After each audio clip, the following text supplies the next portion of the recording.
The voice of U.S. Army, WTF Moments. This is WTF Nation Radio. Let's roll.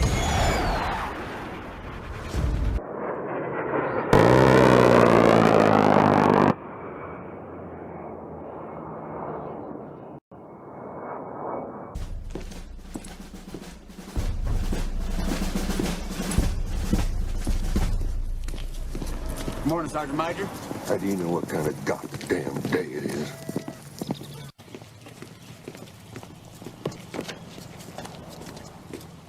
Beautiful morning, Sergeant Major. Are you a fucking weatherman now? You're listening to Sergeant's Time on WTF Nation Radio. At the bottom of the ocean, I'm at the bottom of the sea.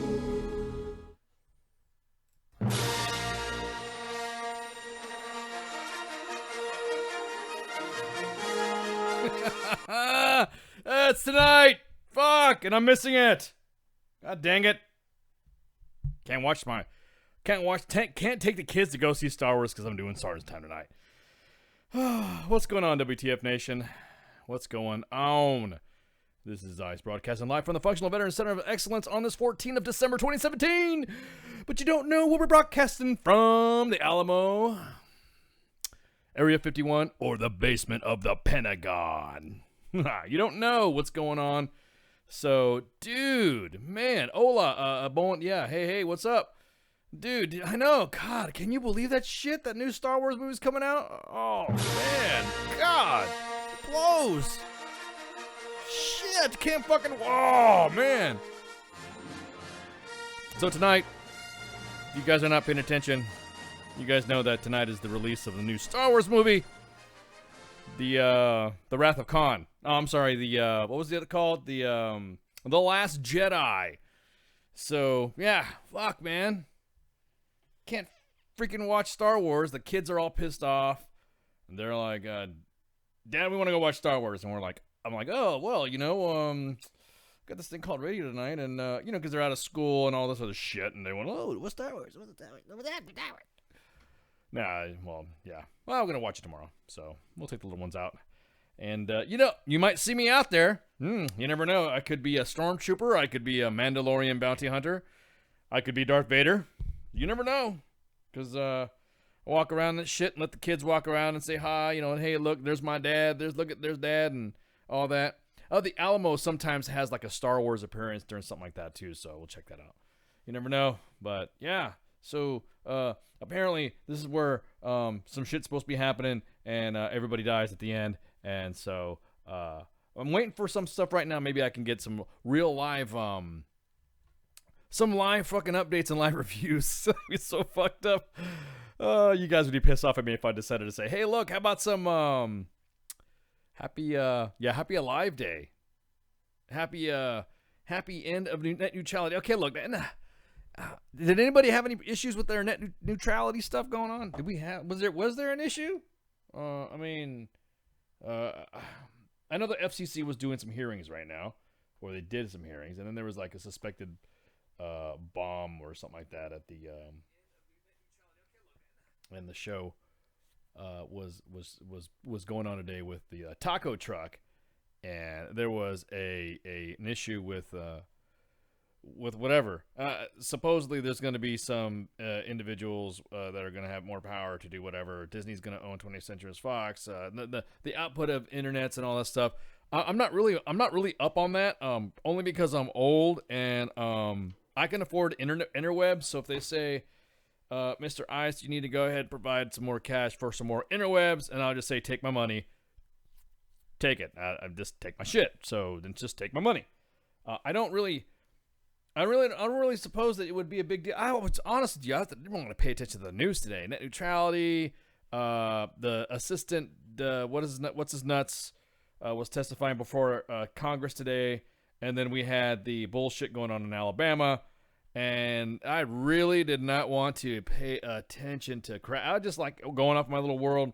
Like I said, kids were out of school, and so we're just kind of hanging out, doing outside things, and it was kind of nice just to sit there and and hang out with the kids, doing some outside shit. And then listening a little bit on the taco truck today, and I was like, God, man, the way, holy shit, KJ was getting all wrapped up. He was getting fucking hotter than an SF guy talking about the SVAB. Holy shit. He was, I went there. He was pretty upset. He was screaming. Wow. KJ's so passionate when it comes to that shit. So, anyways, if you guys don't know, this is Sergeant's Time. We normally talk about the active duty community, reserve. Sometimes we get into the retired issues and all that. Depends on what's going on. Tonight's guest, Flo Groberg, unfortunately, has had a death in his family, so he had to reschedule. So our hearts and our prayers go out to Captain Flo. Hey, sir, we wish you all the best. And we'll get you rescheduled to come back on. I know you were excited about coming on the show tonight. So, again, we wish you all the best, and we hope everything, in this trying time, we hope that, you can find some peace. But anyhow, he was going to come on, and he was a Medal of Honor recipient. He was going to talk to us today about his new book. So we'll get him back on. And, man, I'm not really doing too good with my guests. We had... Officer Cole, was in the middle of a robbery right before he came on the show and apprehended somebody, and then we had this right here. So don't worry about it. We'll get it up. Don't worry, we still have plenty of crap to talk about, and you guys know me. I like to talk, set fires and shit. Just make sure you bring your gas can, because I got the lighter. So let's just go ahead and just jump right into the active duty news. So the Pentagon is now going to allow transgender people to enlist in the military. Yeah. Yeah. Woo! Can't wait for that. Fall in. Platoon sergeants received the report. Went an appointment. One at the one at clearing and one transitioning. Sorry. Oh man, it's gonna be awesome. The Pentagon's gonna allow transgender people to enlist in the military beginning 1 January, despite the fact that the president was opposing it. And this new policy reflects a growing legal pressure on the issue and the difficult hurdles the federal government would have crossed to enforce Trump's demand to ban transgender individuals from the military. I really don't, what's this? Y'all want to what? Breaks down to no Hollywood. Well, y'all just throwing some knowledge in there. Y'all became a 5 passed at Semcom, G Joe Sodif, and 6 here coming curfew 2 you or 5. If you don't hear you shooter order hood if what? Damn Eric. You alright? There's some angry typing there. No Hollywood then, we just had Expendables and all that shit. Whatever. Oh, just a thought. Exactly. Oh, that's right, dude. I forgot. You're speaking through your thing. I keep forgetting, man. So the new policy is obviously it's getting everybody riled up.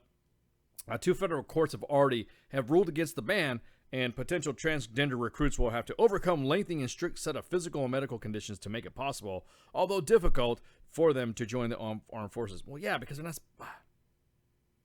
there are certain standards of medical fitness that the military requires, like you have to have 2 nuts. If you have nuts, they're kind of like you have to have an arm at least to be able to do shit. So if there's some things that are missing, I don't even know how it's going to work on the medical side of the house. I don't know if there's going to be some specialists or stuff like that. I don't know if AMED is going to have a board or something like that to have somebody be like specific transgender specialists. I know the Army physical fitness program is probably going to have to change. The overweight program is probably going to have to change as well. When you kind of think about that, just imagine all that. Exactly. Exactly. How are you gonna figure that fucking shit out? Major David Eastburn, a Pentagon spokesman, said that the enlistment of transgender recruits will begin 1 January and go amid the legal battles. I always thought that nothing was supposed to happen until the courts have decided and the issue was finally done. The DoD is also studying the issue. Eastburn told the Associated Press on Monday that new guidelines mean that the Pentagon can disqualify potential recruits with gender dysphoria, a history of medical treatments associated with gender transitions, and those who underwent reconstruction. Those recruits are allowed in a medical provider service that they have been clinically stable in the preferred sex for 18 months and are free of significant distress or impaired to social, occupational, or military. Oh man, you know what? I'm kind of hurting down there just thinking about all this transitional crap. How could you do that? That hurts. that hurts. Yeah, I had coffee. You know, I always have a cup of coffee. I tried drinking a beer or two or having a drink. That's only if I'm like really had a bad day, but it's been a good day. Like today I was hanging out with the kids. So yeah, I drank some coffee and want to stay up a little bit because tomorrow the kids want to go see Star Wars. So yeah, I can talk fast. I don't understand how you could do that. There was a standard with gender neutral requirements for an APFT that they were discussing. However, the gender neutral APFT come to find out that able-bodied males couldn't even pass that motherfucker. So it's kind of like a study in futility, I guess, on how you want to go forth with and that. I know for a fact, being of former of jumping out of airplanes life, that you your body goes through a lot. Hell, just not even jumping out of airplanes, just doing chair assault, doing anything that has to do that's going to be rigorous on your body, climbing through obstacle courses, doing rope, climbs and stuff like that. I could just imagine the recipe for disaster if your shit's not sutured right or you're not healed and you're doing a rope climb in like an obstacle course or a leader's reaction course, and all of a sudden, pop, your shit flies open. Then what do? What if you are female, then it does abide by the female standards the same for your male. No, but you have to be. No, that's the thing. You have to be willing to be. I guess you have to go through a transition. You have to be certified to be a male. So if you're a male and you say you want to do the female APFT, then you would have to have records of the said transitioning events, going to that from the other side to the other side. Doing some yeah, exactly. Oh, fucking piss test. Oh, that's a good point, Spanky. It brings the whole new meaning of meat gazer to a whole new fucking thing, right? Could you imagine what's going to happen when a female UA is looking at another female to go piss in a cup and, they call somebody's name and they go, okay, it's your turn. And then they're, who's ready to pee? It's told to raise their hand. They both walk into the bathroom. And then instead of sitting to piss, they're standing up. And then that person goes, oh, don't you hate that when that happens, Sart? And then the next thing you know, you're like, what the fuck? What is going to happen? What's going to happen? Oh, my God. That's a recipe for the disaster right there. Sharp. EO Sharp. Weinstein Sharp. Casey's, what was it? Casey's Kevin Spacey. Some good coffee there. I'm trying this Black Death coffee. It's not hype enough. I drink a pot of espresso. I don't make coffee. I drink espresso. So there's not enough coffee right now that can get me hyped up because I'm old. And, old people are all tired and shit. We all want to go take a nap early and go to bed and all that. So at my age, I want some energy. But yeah, what's gonna happen with that?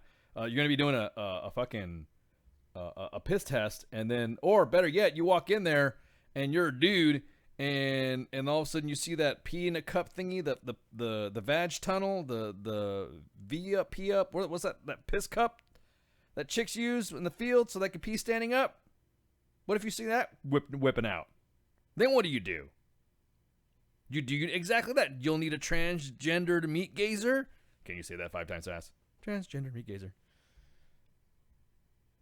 The hell you would do? That's unfucking real. Couldn't even imagine that. What kind of dilemma does that place you when you're involved in like such activities? But anyway, we'll find out 1 June.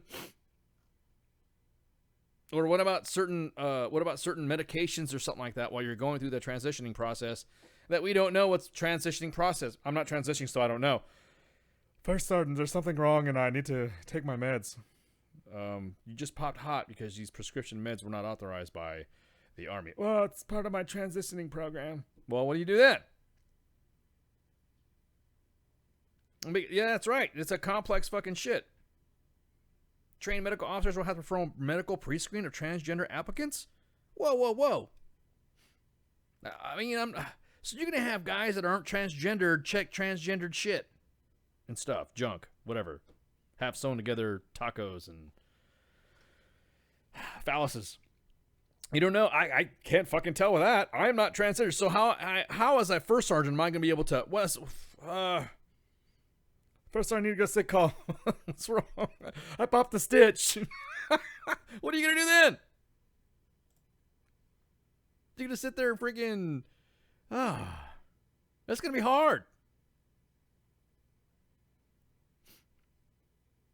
Yeah, exactly. That's going to be difficult. That's really, you're right. That is really going to be some sort of specialist. How are you going to sit there and who is qualified to be transgendered to be looking at your shit? Oh, man. Hey, if you're an AMED, give us a call, 415-889-8367. I want to hear from some AMED people, some medical people. Because, we've heard it from the guys that are out in the field, right? We're, us guys in the line, first sergeants and shit.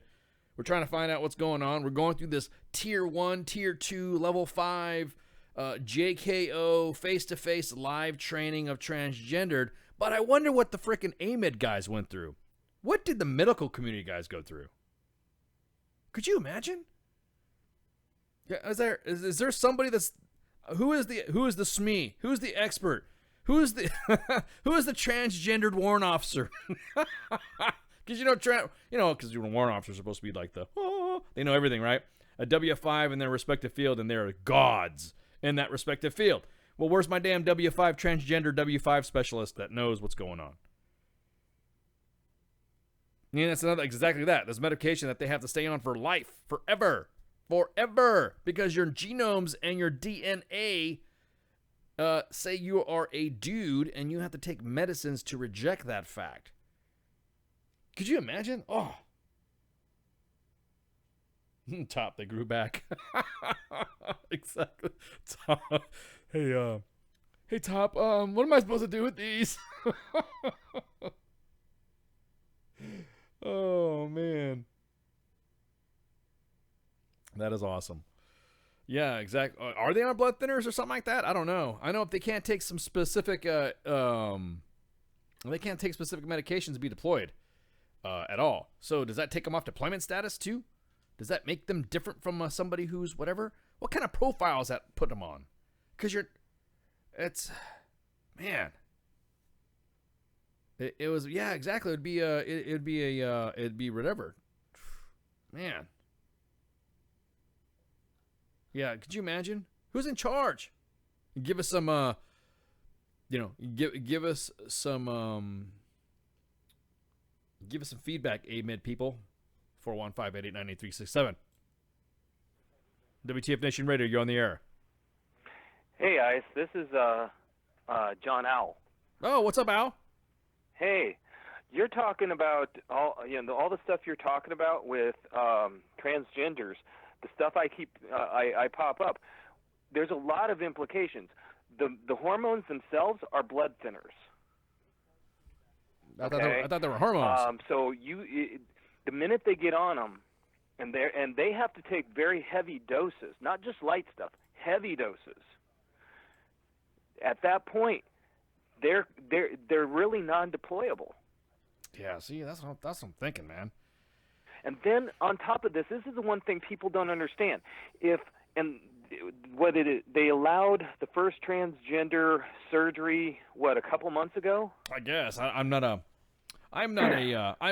connoisseur or subject matter expert on the transgenderness of transgendered, so I couldn't tell you that. All I know is an atrocity. So go ahead. Okay. The problem is the minute you allow that surgery, if someone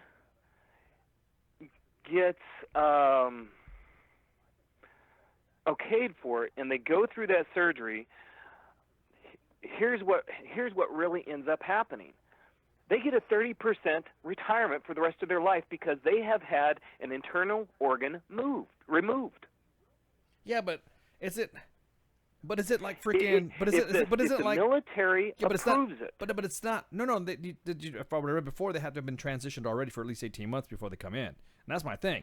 And that you get into that, and that's a good point, because what if somebody gets hurt and like they said, like I was saying, you're in the parachute world or you're in the rappelling world. You do something that requires your nuts.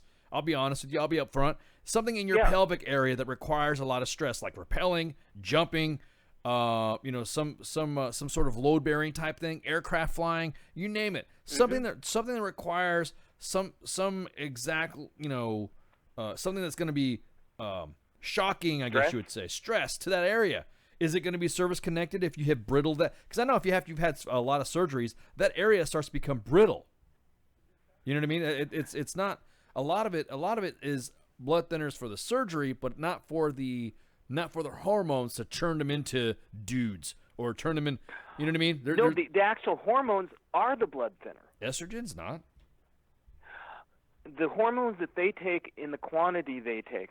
If you ask women, their birth control, they're warned that it can become a blood thinner. Yeah, but no, it can cause blood clots. That's the women. But it can also cause blood thinning. No, depending. You wouldn't get blood clots if you were thinning. That's the problem. Is they just don't know enough. I've actually had friends who have gone through that surgery, and they are told they have to figure out which side they go. Okay. Again, I am far it's from. A mess, and we shouldn't be getting in it. No, I'm saying I'm not. I'm far from going to that. And I'll admit it. I'll say it right now. I'm getting away from that Frankenstein fucking type of. You know what I mean? To me, that's hocus pocus, Frankenstein, voodoo shit. It's like people who like to put shit in their face or gauge their ears and all. It's a niche that I don't understand. And I'm not going to try to understand because that's not me. You know, I don't give a fuck. However, there are certain things as a leader or as a safety issue that if I am a jump master and I am doing a JPI on that soldier and I am, and that soldier's, getting worked on and I'm part of the inspection is the leg straps and I have to check those leg straps and I'm checking and just my natural movements of checking those leg straps, I pop something. Then all of a sudden, what they do? It's fucking the service connected because First Sergeant Ice busted my hip because keep going. But you're right. Keep going down that road because that is what you're going to run into. You're just talking about physical. You want to go the emotional side. Okay, ask any woman who is on their hormones for birth control. Okay, it can make them a little bouncy. Little, now go dude. I'm going on my 9th wife, dude. What do you mean a little? Fucking, it makes them fucking crazy. Well, and then up it because they're not on what normal women will be on. Women are normal. Come on, times. Al, help me out here. Women are normal. Dude, they're not normal. They're women. Yeah, I said it. Well, but now you can see the problem. Okay, so now all of a sudden you've got someone you want to go ahead and throw them in a stressful situation and have them get shot, and imagine the PTSD rate. Well, Kyle, if we're talking about we were just given if we have all been through the transgender training, all the answers to this are in the training. Yeah, we're right. We're talking about, but we're talking about what's different. And I'll be honest with you, and I'm getting pissed off at the Army doing this. What is done in a fucking PowerPoint class is not seen in the unit. Is not seen because if that were the case, there wouldn't be about fucking 200-300 soldiers from the fucking 10th Mountain being assigned to the SFAB that everyone's dying to get to. Don't get me started on that shit. So I don't want to hear that. I mean, I appreciate what you're saying there, dude. But what I'm saying, Kyle, is that what happens in, the deal, what's happened in a PowerPoint class and what everybody nods their head to because they just want to get over with, does not happen or does not translate down at the unit level. Does not happen. At all. Not at all. Down at the unit level, it does not. So working on a psychiatric ward, back when I worked on a psychiatric ward, gay was outrageous, okay? You saw guys coming into onto the psychiatric ward being evaluated because they were gay. Okay. Rarely did you see someone who was willing to admit that they were even thinking about being transgender. On top of that. Oh, that was even more outlandish. That was I mean, come on, MASH made fun of that. Everybody knew. Well, yeah. You know what I mean? Even MASH. Think about it. That TV show MASH.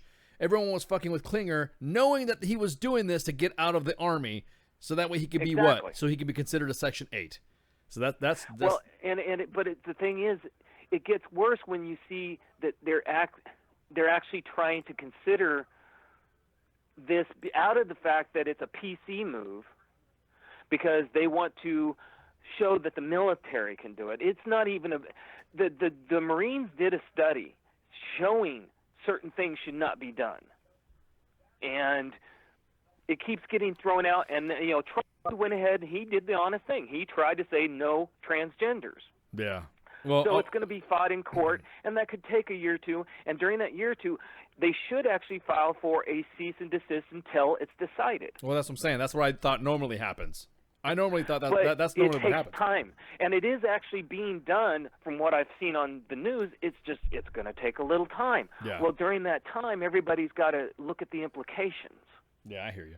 All right, cool. And the whole PTSD thing, everything that you're going down the right path. Oh, I don't and even it needs to be shouted from the mountaintop. Yeah, dude, I don't even want to. What it's actually going to do to another the can of first worms. sergeant. Yeah, I'm the just squad leaders. Exactly. That was my biggest thing. So I, as a first sergeant, have to now fucking adjust my mood or some shit like that because someone's going through some sort of chemical imbalance in their head because of an oversaturation of medications that they're taking. Worse than you think. Yeah, Because that's what I'm saying. you're on your whatever many wives, and I'm on my fourth. Okay. Amateur. It's in no way going to be a cakewalk at all, because the LBG whatever community, okay, has had enough time to get these kids that are coming in who are transgender to think PC. Yeah, so exactly. not only are they going to be pulling their emotional problems, but they're going to go and read the regulations and throw them in front of your face like a good PC. Yeah, of course. I mean, but again, yeah, it's a route. It's a route that it should have been treaded lightly, and it should have been discussed and researched a little bit more before it became a hot button issue to where it was just I think it was mere pandering to a specific group, so that way it would just leave the static and the friction away from that individual. You know what I mean? So. Oh yeah. But well, that's, like I said, the Marines actually did a study, and they actually handed it over to Obama, and Obama ignored it. Yeah, of course. Oh yeah. Well, I'm not gonna get This is Sergeant's time, man. We're not talking about politics. I'm just talking about, as a senior leader, this is what I see, and this is what I can see down the line. You know what I mean? So. But the problem is that's why it's affecting you the way it is because there are studies that show it shouldn't happen. Yeah, exactly. All right, thanks, man. Well, that's what I know, and that again, the implications. We're going to end up paying these kids the minute they allow the surgeries 30%. Yeah, we'll see. Minimal. I'm saying we'll see. We'll see what happens. All right, brother. Thanks for calling, man. Easy. Yep. Have a good one. Bye. Ah, man. Woo. I was gonna talk trash about the SFAB, but damn, it would appear that this seems to be more of a hot button issue. What I actually want to talk about right now is there's a sweeping changes to the junior NCO promotions. This was going to be discussed at a different time, so that way we could grab some individuals from the Army to give us an explanation. But I'm just going to go from what the translation with frequently asked questions, and then stuff that I've been briefed from senior leadership that's told me what's going on. So now, you remember back in the day when people were like, you better do your SSDs or you're not going to do this, you're not going to do that. Now, guys, gals, nation, you better fucking do your SSDs. The Army's latest guidance on junior NCO promotion, signed by the Secretary of the Army, Mark Esper, if you guys don't know, he's the new Secretary of the Army, on December 7th. It's definitely starting off the up and out program policy that's happening right now in the middle of, because obviously we're going through a middle of growth period. And there's a lot of people who've stagnated and have used the Army as a social welfare system without progressing along their professional development model.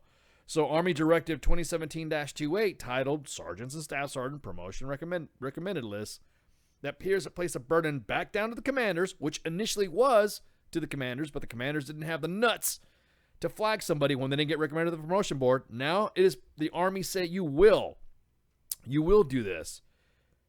Develop the young leaders to make sure that they're ready for the promotion board, of course, as soon as they reach their primary zone. Again, I'm talking about the primary zone. If the board recommends a soldier, they'll be integrated into their respective promotion list. If not, they will be potentially barred from continued service. It does away with the command list integration. You know, where you get the 35 points, even though you're just, I'm eligible for promotion. I guess I'm promotable now. No, it does away with that shit. You know, it was where troops were in the primary zone for promotion within a certain amount of time, and in that grade, they were automatically integrated onto the promotion list with a minimum number of promotion points. So the Army is changing the name. It's changing it from CLI, the command list integration, to mandatory list integration. But it's changing the requirements now. Now pay attention.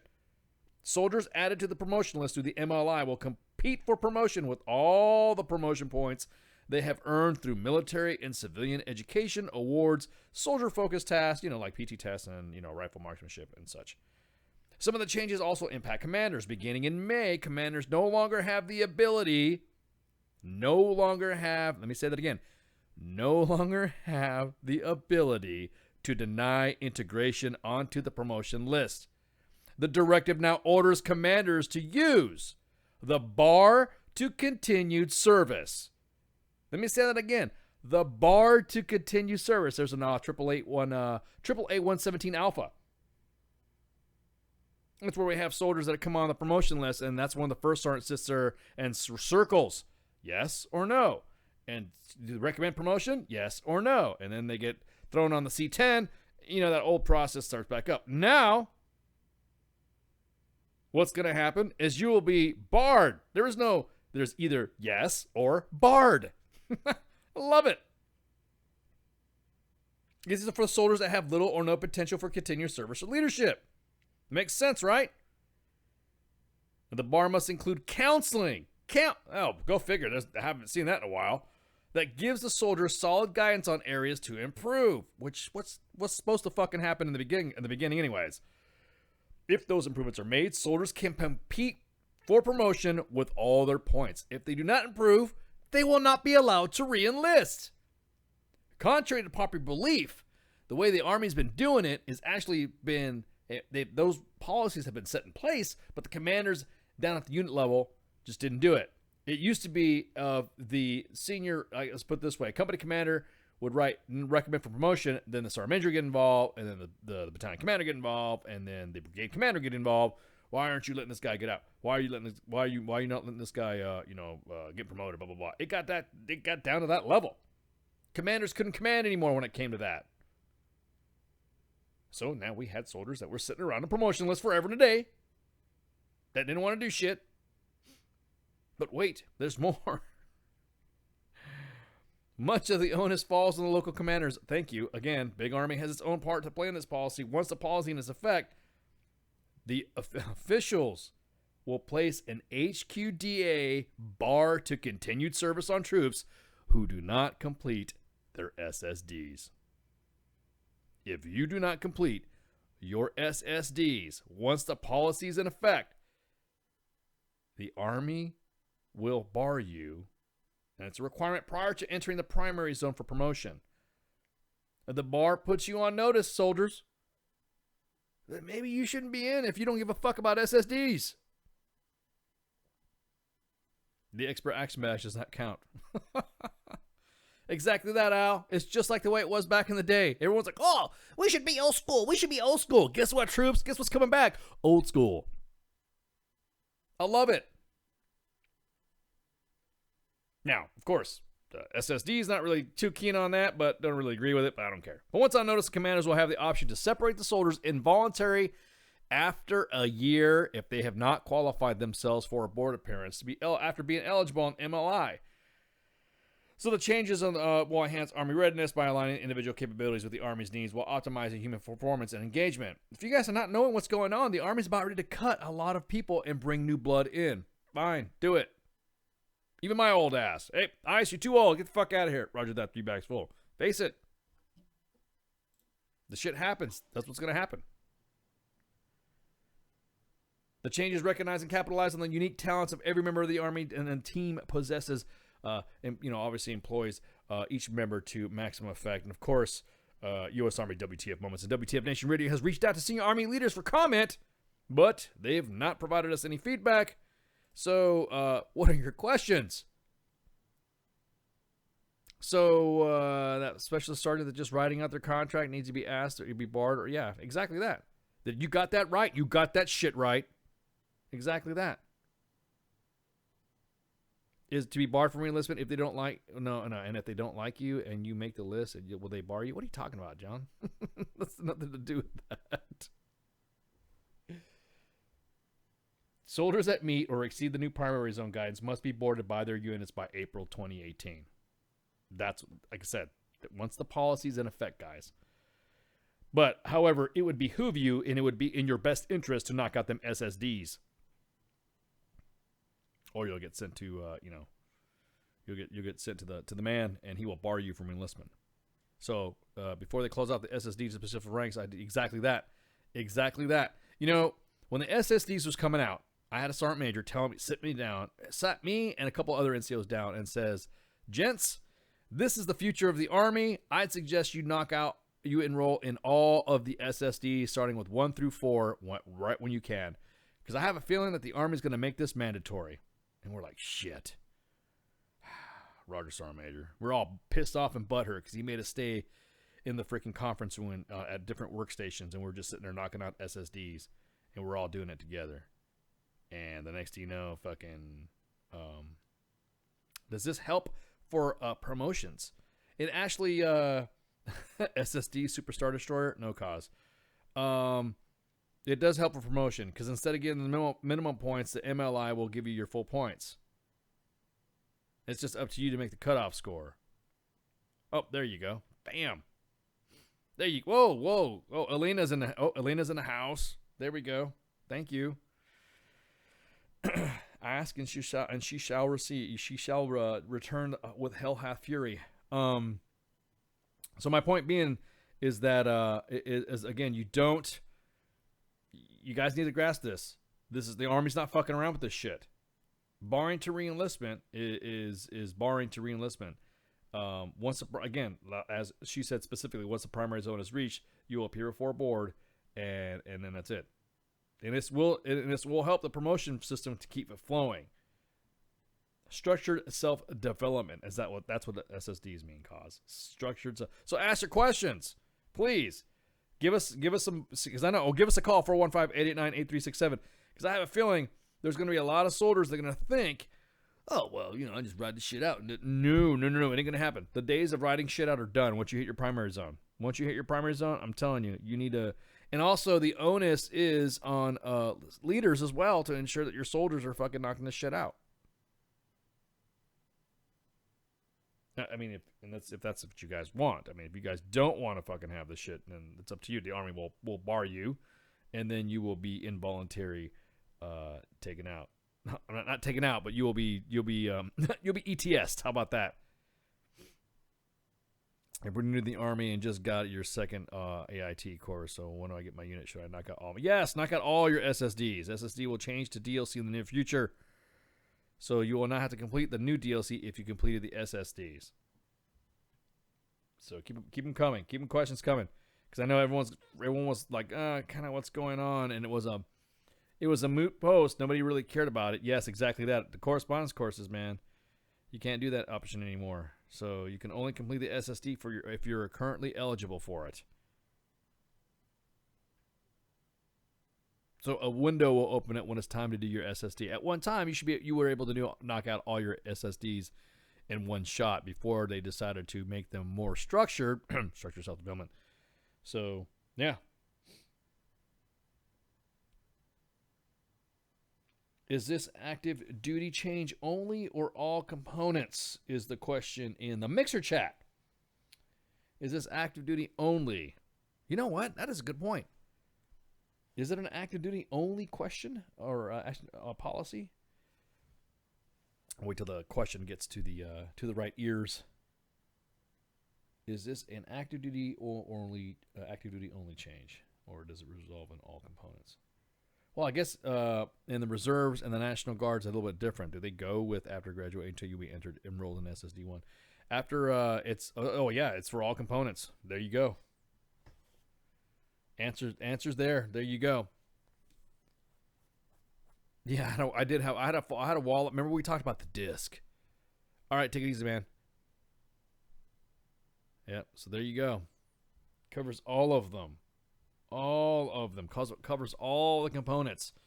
Please ask away, because this is something that's serious. This is not one of them jokes where people are like, oh well, what's going to happen if this isn't there? It's not going to be. I'm telling you, it is not going to be one of those things that you could just sweep and then say it's done. It revises Army policy in the regular Army and the Army Reserves, and I'm going to read you some of the excerpts of the paragraph to kind of help you out. If you go to Army WTF Moments and you go to the link that was provided in one of the stories, you'll see on the right side, you'll see the little blurb there that talks about the Army making the sweeping changes to. I'll post it right now in the Facebook live chat, so that way you guys can see that link, and that way you guys can open it up and read it. And I'll pin the comment in there, so that way you guys can look at the directive, and you guys will be able to check it out. But yes, and now that I'm reading through and I'm deep diving even more, this was signed September 7th.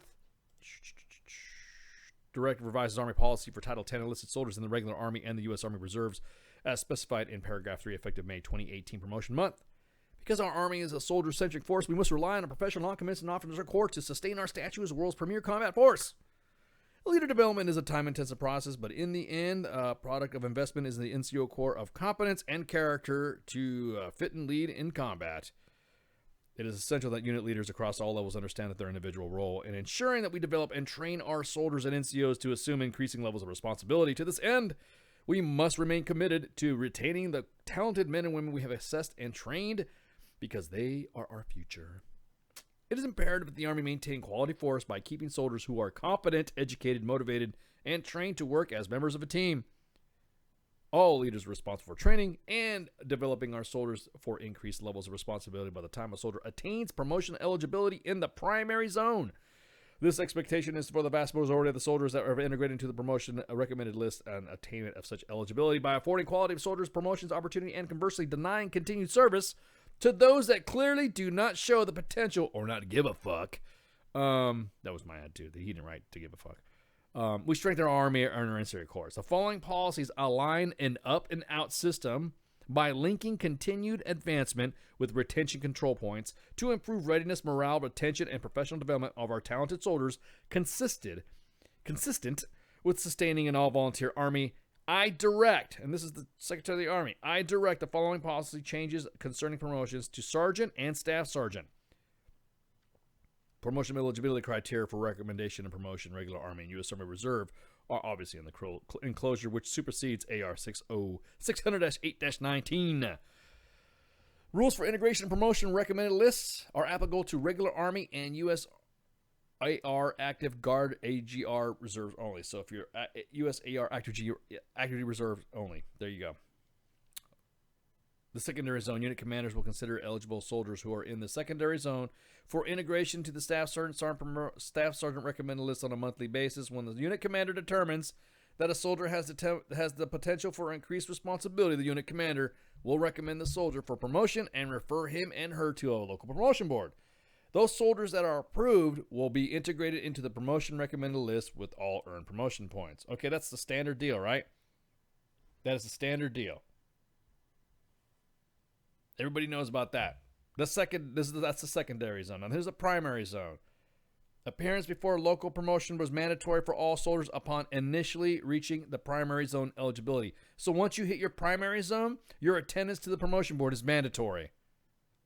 All soldiers approved for promotion list integration will be integrated into the promotion recommended list with all earned promotion points. A soldier who is not recommended for integration will be formally counseled on why he or she was not recommended. Counseling must identify what soldiers must do to improve their knowledge, skills, and attributes to prepare themselves for increased responsibility. The counseling must also address the consequences of not being integrated into the promotion recommended list.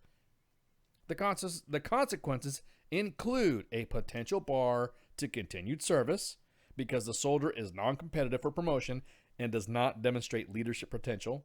Additionally, retention control points used to determine the maximum years of service for a soldier may serve without promotion should be incorporated into the counseling. Soldiers who respond to training and counseling and demonstrate they have potential for increased responsibilities will then be sent to the promotion board. Sounds easy, right? Too easy. Pretty confusing, isn't it?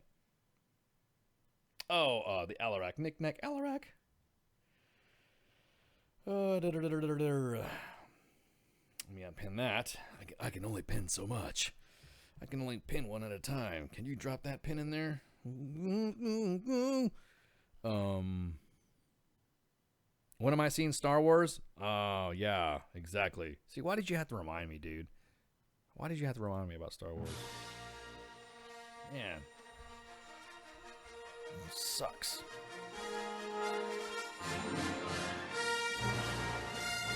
Yeah.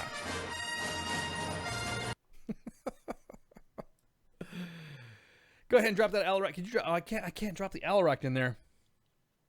You can't pin it in there. We might have to add it to the page, to the post in there, the Alarak that discusses it. And that's the Alarak 114-2017 Staff Sergeant, Sergeant and Staff Sergeant promotion list.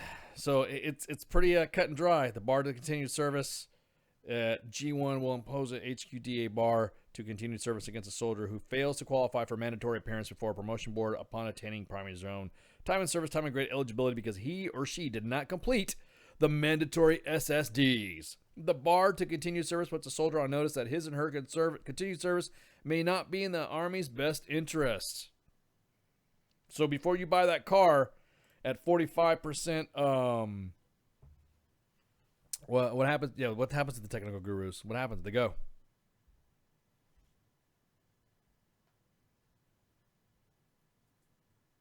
They're gone. I need a link. If you could drop the link inside the chat, I'll be able to post it if it's a link. But a document, I can't post a document in there unless it's inside the chat. Is this something that you can Google? Well, I mean, I just, hey, what's up, Doc?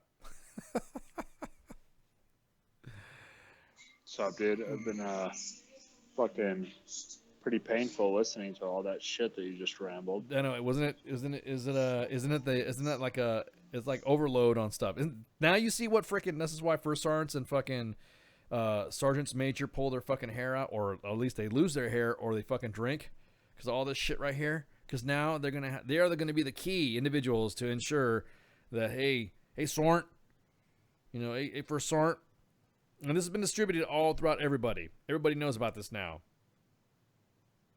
Everybody knows about this now. So it's going to be interesting to see what's going to happen. Personally, it's a good thing. I mean, you're right. When there's that one specialist that is on point but doesn't want no responsibility. If you're a specialist that's on point, then that means you are eligible for promotion. That's what on point means to me. If a soldier's squared away and a soldier needs to knock it out, and a soldier is like fucking, badass, and he is a potential, and I tell you what, the soldier has the gift to impart his knowledge or his expertise to someone else, then why couldn't he? Because what if he's a good fucking grunt, but a shitty fucking leader?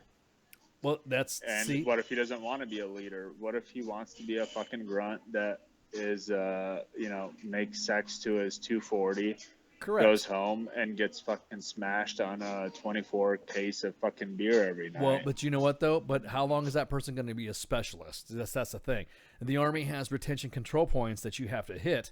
So you can't be a specialist for 15 fucking years. I wouldn't want to be a specialist for 15 fucking years. But some people do. No, they don't. You know what I mean? No, I mean, come on, think about it. Somebody finds out you want to get promoted for a little extra pay, and then you have to take a little bit of responsibility. You're going to be, honestly, the soldiers now these days aren't going to be like that anymore. Yeah, well, they should. I think that's a problem. Like, that's a fucking incentive. They incentivize leadership roles with money. And then you get shitbags with no leadership fucking bone at all in their body. Well, you're right, but the Army has a process for doing that. That's when you fucking kill them. That's what you agree with it. I think they should fucking.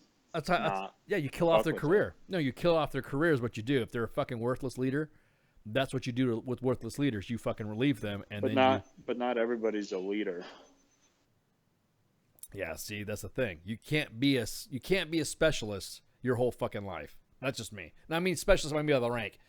You know, it would, especially if you're married and you have the fucking potential to get promoted. You have the potential to fucking. I know you would be a leader because you know what? Just because you just came into the Army with your few 6 years that you've been in, as opposed to my almost 30 years in, I can tell that individuals like that end up, when they have thanked me when I said, dude, you need to get this responsibility. And they have said, hey, First Sergeant, appreciate it, blah, blah, blah. Because of that mentality. It always works, trust me. Promotion, money, right? The extra money and shit, feeding their fucking family and all that stuff is always a good, they kind of feel pride with themselves that they know that they can do it. Because the whole idea of the Army is to put you in that position anyways. That I don't really believe. Now, you're right. The Spec 6, the Spec 5s, and the Spec 7s, I wish it was like the enlisted version of a warrant officer. You know what I mean? I wish those ranks were in. So that way you were truly the expert of that specific field. So if you came in and you were an E5, but you, like you were saying, you like humping that fucking 240, you know every single fucking bolt, nut, rivet, wire, fucking cross wire, fucking gauge and shit like that, then fuck yeah, dude. Yeah, and that would contribute to the Hello? Hey, what's up, man? expertise of the fucking force. And I'm telling you, like, just because a dude is a great fucking grunt doesn't make him a good fucking squad leader or a good team leader. And they sit there and they click through all this bullshit fucking PowerPoint nonsense, and that fucking qualifies him to be a fucking team leader. Like, fuck no, man. WTF Nation Better, you're on the air. What's up? Okay, and I mean, get extra money for his family. We shouldn't incentivize families in the first place. Hang on. Hey, we How got many motherfuckers? Hey, Doc, we got a caller. You know. We got a caller, Doc. What's up, caller? You're on the air. Hi. Today I'd like to talk about. I think that there should be a new rank in Army. Like? So I think there should be a private class. A what? A private third class. A private third class, and what does that do? It bypasses private second class. Yeah, exactly. There should be a private third class. I think what the guy's trying to say is that there should be a different rank. Like I'm saying, we were talking about the specs ranks. You know, my dad said that when he was in Vietnam, he said that, like you were just talking about, the guy who had the guy who was top notch and was the expert on the fucking flamethrower, because you know back in the day war was fun. He said that it was a Spec 5. The guy wasn't even fucking. The guy was like, guy would be like equivalent to an 18 Bravo, man. He knew everything about fucking weapons, dude. He wasn't the armorer. He wasn't the guy that was a fucking supply. He was a supply dude, but he just knew he had that expertise of weaponry. But then again, you got to think about it too. Now you got guys that are automatically commissioned in the cyber world off the streets. If they come in and they do their cyber shit and they get direct commissions and stuff like that, provided they're under the age of 42 by the time they get commission. The Army. It's the same shit as doctors, man. No, that's what I'm saying. But the same thing with the specialist classes that come back again. A full bird specialist, exactly that. You know, the Navy has the same thing too. They have different types of command type, special technicalities and technical boats, main weights, mate. You know, rope pulling, fucking anchor mate, gunner's mate, deck swabber mate, whatever you want to call them. They have specific they're technical with their MO, with their ranks, or the rates is what they would say, and that's it. But you're right, they're not gonna. The Army's philosophy on this, that if you are an expert and you are you'd say that means you have the qualities of an NCO. Well, they're fucking stupid. This is policy handed down by people that don't even understand what the definition of leadership is. It's become so fucking perverted that they're just sitting around jerking off to fucking manuals and rewriting the dictionary. Well, I mean, it's happening. And another thing too is that the Army has had an issue, and you guys know this. Well, I mean, fuck. Well, just we'll flip the coin there and play devil's advocate too. There's been some fucking shit sticks that have been skating by, not doing anything. You know, you got to think about it too. There was always been that sergeant. There's always been those Joes. That specialist ends up being an expert because of that. Because that specialist was so fucking good at this one job is because a sergeant failed to do his. Or he was taking up the slack for somebody else's shit. And he ended up having to fucking do it. And he had to know it on his own because we got some shit stick fucking sergeants. You're right. We have some bad fucking, oh man, it's disgusting. The apathy in the Army is pathetic as fuck. But that's not everybody. I'm just saying that it wells pretty good. Every post you could find it. You can find one for a cause home. I mean, we got NCOERs, man. Like, that's what I'm saying. And although that shit's fucking and it's retarded, and it's retarded too. You're right. Too, exactly that, because when you write an NCOER and you, I know you, Doc, you're blunt, fair, and you're gonna write shit the way it's gonna be. So then, what's gonna happen when you write something that's fair and it's honest? And it's because I know you're fucking all you want to see quantity and quantitative shit. You write that NCOER on some kid, and then you're gonna have somebody like what?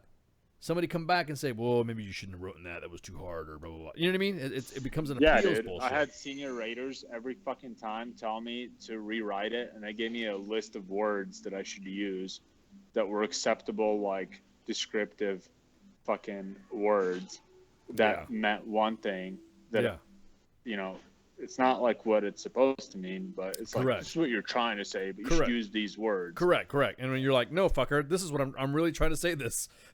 Yeah, like that's exactly what I'm trying. I am trying to say he's a shit stick, but you're not letting me say that. The same motherfuckers that invented the word force protection. But yeah, it's exactly fucking that. To me, I see the potential. To me, I want you to fucking leave. Who else is gonna fucking do it? You're gonna have just somebody else come in here, some new guy? Pookie, say me and you are fucking, we're fucking kicking ass and taking names and shit like that, and it's time for me to fucking retire. Well, goddamn it, man. Do you want some new kid to come in who doesn't know shit about what we did in the shop? And you're gonna be like, man, fuck that, dude. I'm in charge. No, you don't run this fucking place. Well, you're not a fucking sergeant. Now, the whole idea is to pass that knowledge and pass that legacy to it. So again, I agree with you, man. I just don't think it's been done the right. Like, this change is fucking stupid. Well, it should be done over time. Correct. Now the timing, you're right. With the timing of the change, you're right, because right now the Army is sucking. It's not 44,000 they need now. It's going up to about 50 because the policies that have happened, the way everything's going on right now in the military, the way things are changing, the way specific MOSs and branches are handling each other.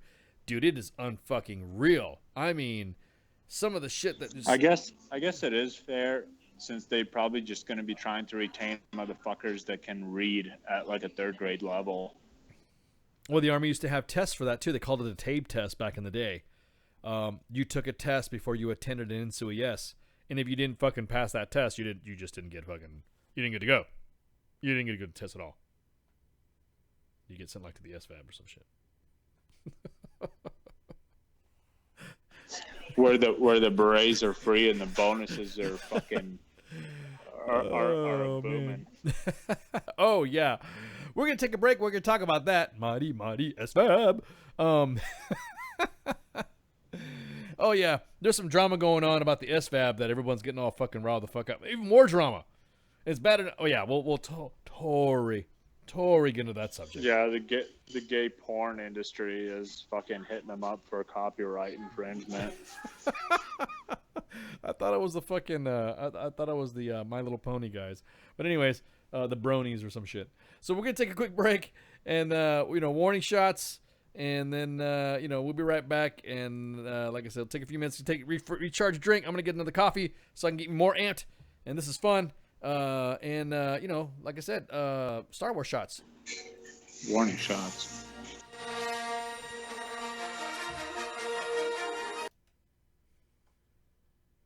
At the bottom.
Well, it definitely is all about the visuals, although pretty sure it's illegal.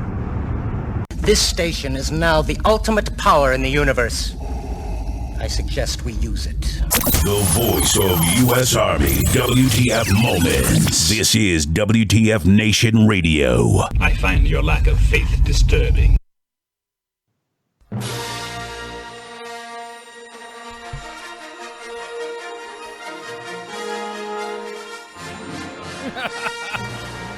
Oh, man. The reviews are in. The shit's fucking emotional as hell. And everyone's fucking trying not to spoil it for me. Dicks. Anyways. Yeah, so in celebration of this, we're also talking about Star Wars shit and all that. I know I had to throw it in there. Had to throw my lines in there. Pretty crazy. The reviews are in. Everyone's getting all fucking emotional about it. They just saw some of the tips. Do no fucking spoil it. But yeah, no worries. What are we doing right now? What are we talking about? Oh, yeah. Doc, you ready? Are you gonna spoil is this new Star Wars film out? Yeah, then I'm not gonna spoil it. Not gonna spoil it at all. I am going to talk about the SVAB. Oh, Neptune. The SVAB. Okay, so the SVAB. All right. So the Security Forces Assistant Brigade has been stood up to obviously train indigenous forces to do well, yada yada yada yada. And they've had a pretty robust how can I say, a pretty robust history of rat fucking SF heritage. No. I'm just talking about what they're trying to do to get people to join, to try to get to join in the in that organization. That organization has been offering bonuses and saying that they're finance E1 and up. We'll give you a $10,000 signing bonus. You can take MMOS. Matter of fact, if you're having problems getting promoted, we will waive all those requirements for you to get promoted to your next rank. We'll even automatically promote you to fucking sergeant. I mean, they're throwing a fucking loot. They're throwing the incentives out like crazy. Unless you're part of the 10th Mountain Division. And you still got to get your SSDs. And you got to get your SSDs. So apparently, a unit of the 10th Mountain Division has been tasked to provide bodies to the SFAB. They're not going to get a bonus. They're not going to get all the cool bennies. They're going to be attached tasks. So more information on that. And we'll see what happens with that. As a matter of fact, this sounds like a job for fucking. Damn, you know who this sounds a job? This is the A-Team. No, it's a job for WTF Nation Radio. WTF Nation Radio. My name Jose. That's right. Jose.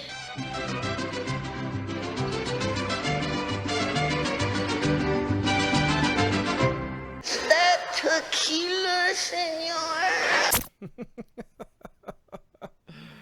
Oh, man. Yeah.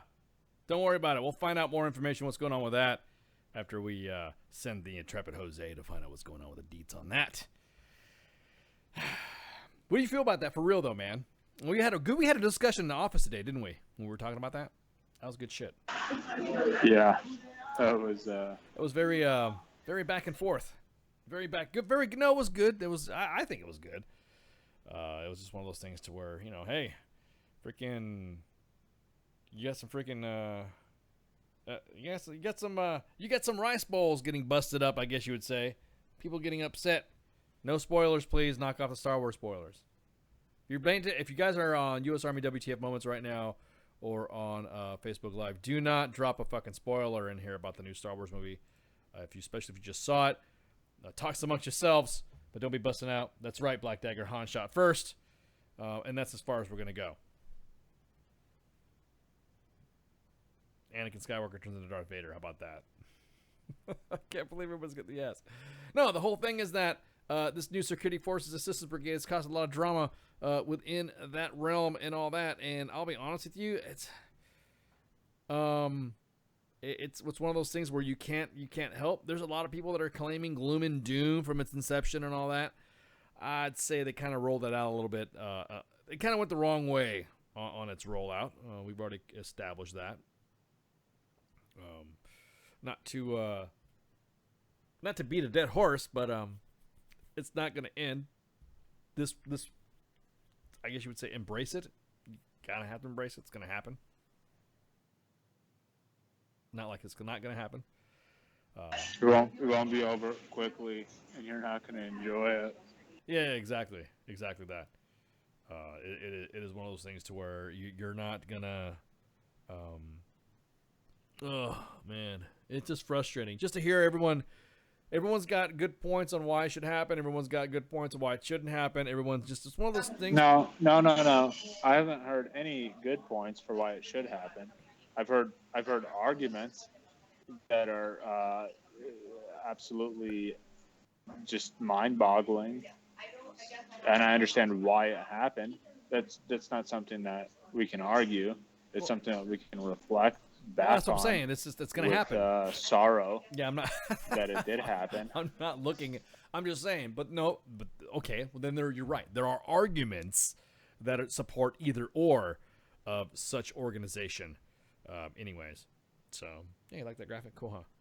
I'm old school, so I like that. I like that old school, graphic. It is going to happen. It is happening. With reports right now that a second SVAB is being stood up at the home of the Special Operations and the Airborne, Fort Bragg. Fort Bragg is going to get another one. Another SVAB is going to be stood up.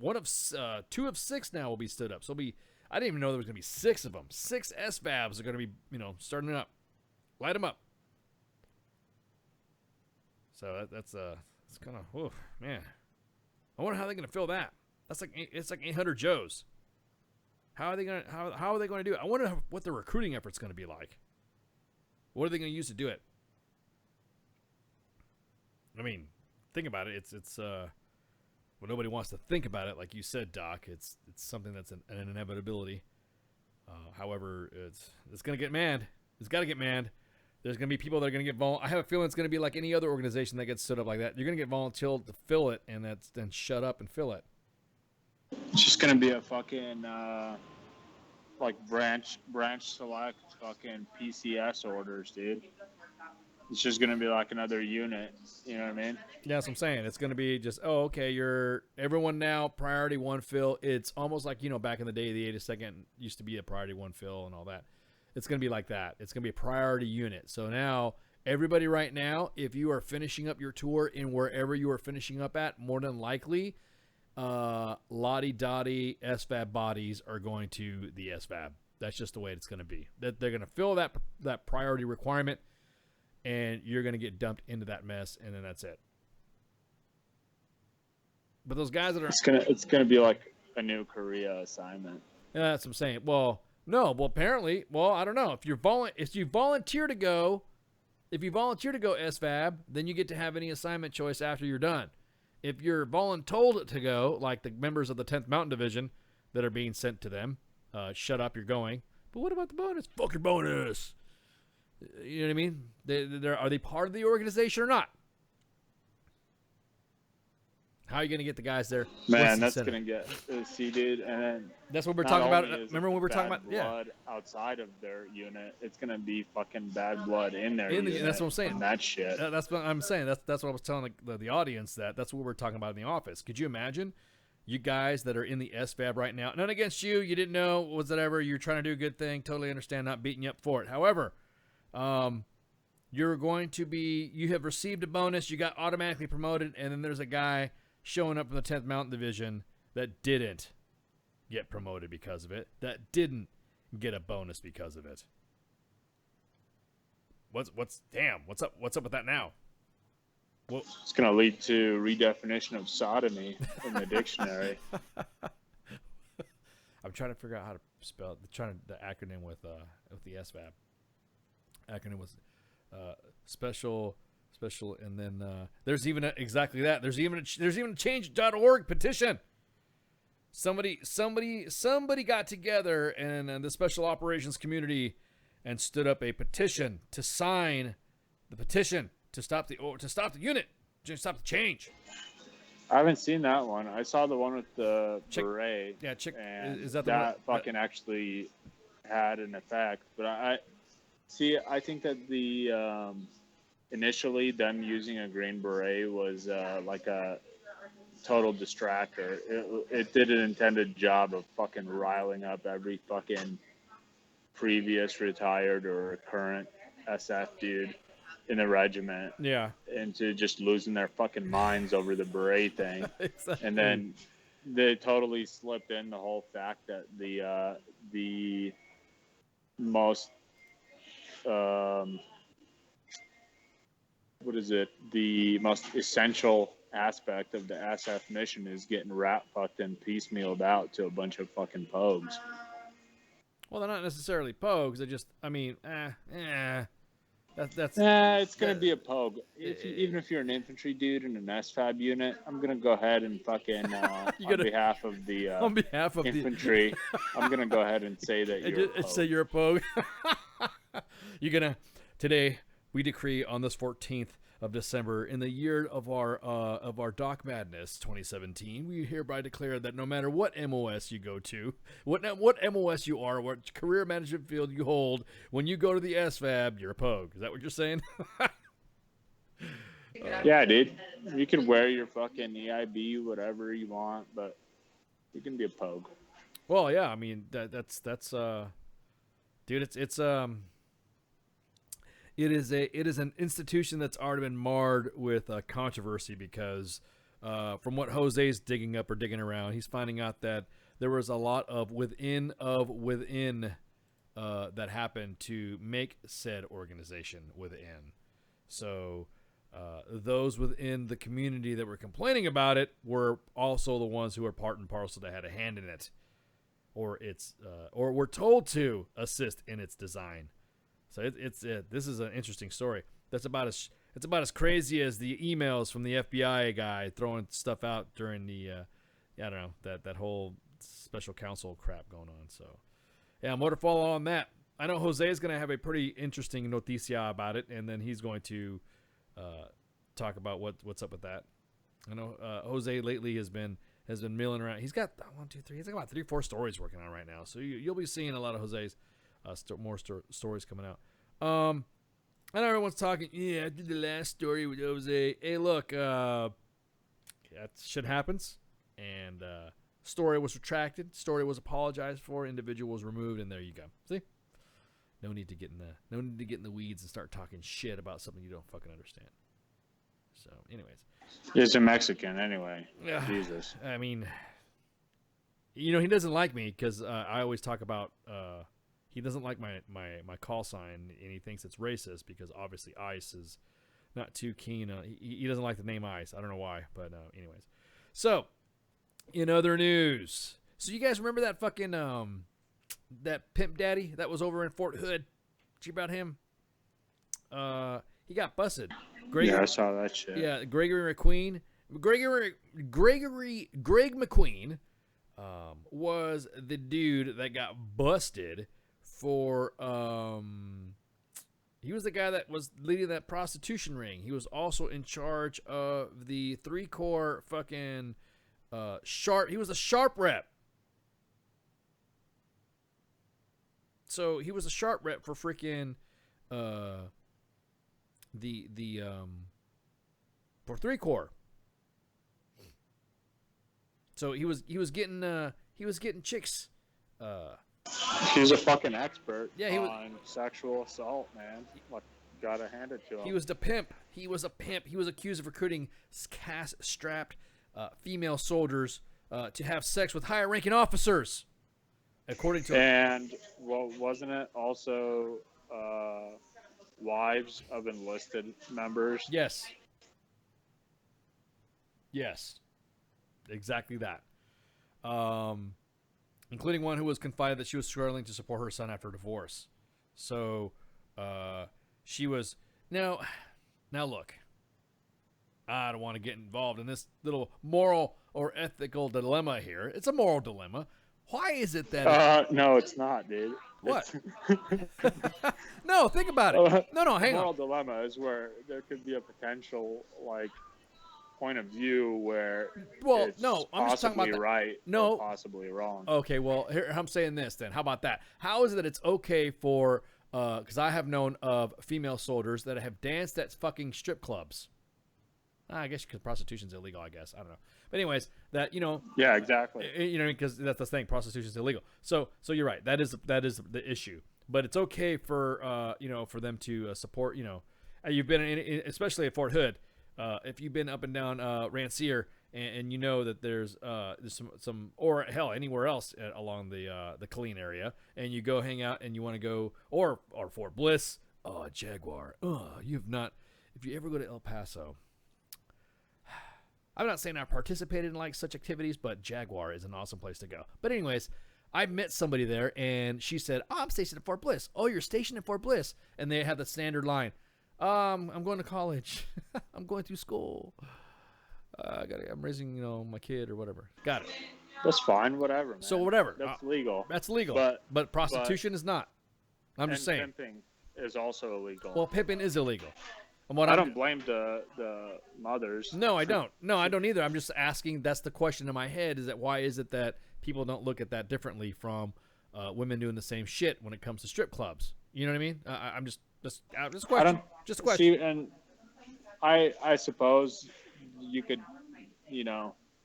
take that to the realm of ethics, but the thing here is pimping. That's what's there's no fucking way to justify that, man. Like, let the whores take their fucking money. Pimps are the problem. It's just like the fucking war on drugs. Like, you wouldn't have the need for the war on drugs if you didn't have a war on drugs. Correct. Same thing with pimps. Correct. Okay, I'm telling my sharp representatives are telling me to move the story along.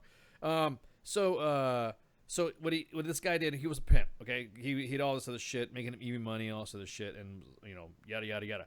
So he got busted, he got court-martialed, and yes, once again, now we just talked about that Air Force fat ass that fucking shut up the church in Texas on how the Air Force authorities did not process paperwork up into the Fed system so that way the guy could not get a gun. Well, Greg McQueen said the same thing.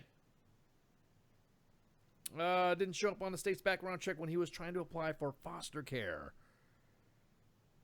So he remember now, he was convicted and also the shit, got busted and stuff like that.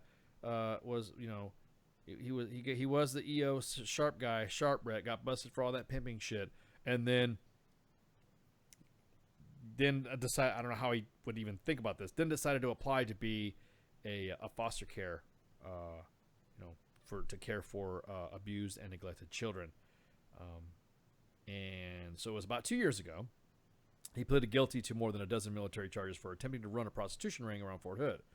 And as part of the plea deal, he was demoted to private, sentenced to 24 months in prison, and stripped of his retirement pay, and received a dishonorable discharge. Now, the record from there should not have allowed him to be in the foster care program. It should have kept him out. The Army acknowledges that it had failed to submit the information about McQueen's criminal record to an FBI database widely used for background checks. Same thing again. The lapse in this latest example of military failure to disclose criminal convictions to the FBI. Now, here's somebody brought this up to my attention, and I like to wear a tinfoil hat sometimes. And is it the military does not like the bad press and they just don't do that to be part of statistics? Or is it just incompetence? That was just a question that was posed to me. Probably both. You think so? Depending on what level you're looking at. I'm sure it never, like in some cases, it probably never gets to the point where it's like, it's supposed to be a cover-up because the shithead in S1, just never fucking submitted it. Yeah. That's true. That was the issue with that. So to further the story, that it did acknowledge that lapses. Of course, everyone talks about the airman we just discussed. So dozens of Texas agencies rely on the FBI criminal history database to decide on who's to approve for skilled, in many cases, sensitive occupations like police officers, lawyers, teachers, nurses, even foster care parents. And so this is latest, what we just discussed about the latest failures that many watchdogs have been saying have skewed federal crime statistics and drew public attention after that former airman fat ass killed 26 people in Sutherland Springs. The military, dude. Another thing that's fucked up is somebody like that, depending on what their specialty was, like their real job, they could fucking potentially apply for like a DOJ job and fucking none of their shit would get flat. Like they could hold potentially a security clearance from like Department of State, which is like a different database, if it's not getting fucking submitted outside of DOD. Well, yeah, that's what I'm saying. Because what we just talked about, is it a matter of not wanting to report themselves that they are having those bad stats? Does the military not want to admit? Because for some reason, commanders seem to think. I had a commander one time that told me that I was a bad leader because my soldier had a DUI, and I'm like, I'm not even in the same fucking state as him, getting a fucking DUI. Is that a self responsibility thing like that? You want to sit there not like, because no shit. Then he said, well, it makes the unit look bad. Really, dude? Really? So civilian law enforcement and court agencies uphold all criminal convictions in two different criminal databases kept by the federal government. One of the databases is used by gun sellers. The second database is the NIC. The NICICC was widely used for workplace licensing and backgrounding. Several state agencies that rely on the same databases for backgrounding did not have the evidence that had inadvertently licensed someone who had an undisclosed military conviction. But the Texas Commission on Law Enforcement, which licenses police officers and jailers, has had cases in which applicants have failed to disclose their military service to avoid revealing dishonorable discharges. And it's no shit. Hell, no shit. We've had guys in the fucking main page that were shamming the fuck out and said, that would send messages and shit. I just didn't fucking disclose my clearance. And just didn't fucking decide to do it. So, I got busted for a DUI and I got busted for weed and didn't disclose it. Fuck it, I scared the fuck out. Really, dude?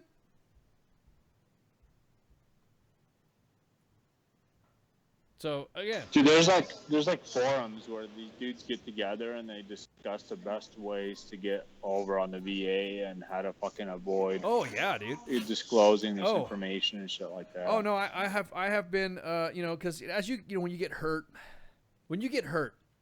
let's put it this way. When you get hurt and people know that you've gotten hurt, word spreads to other organizations that say you need help and this is how we're going to help you. And you're right.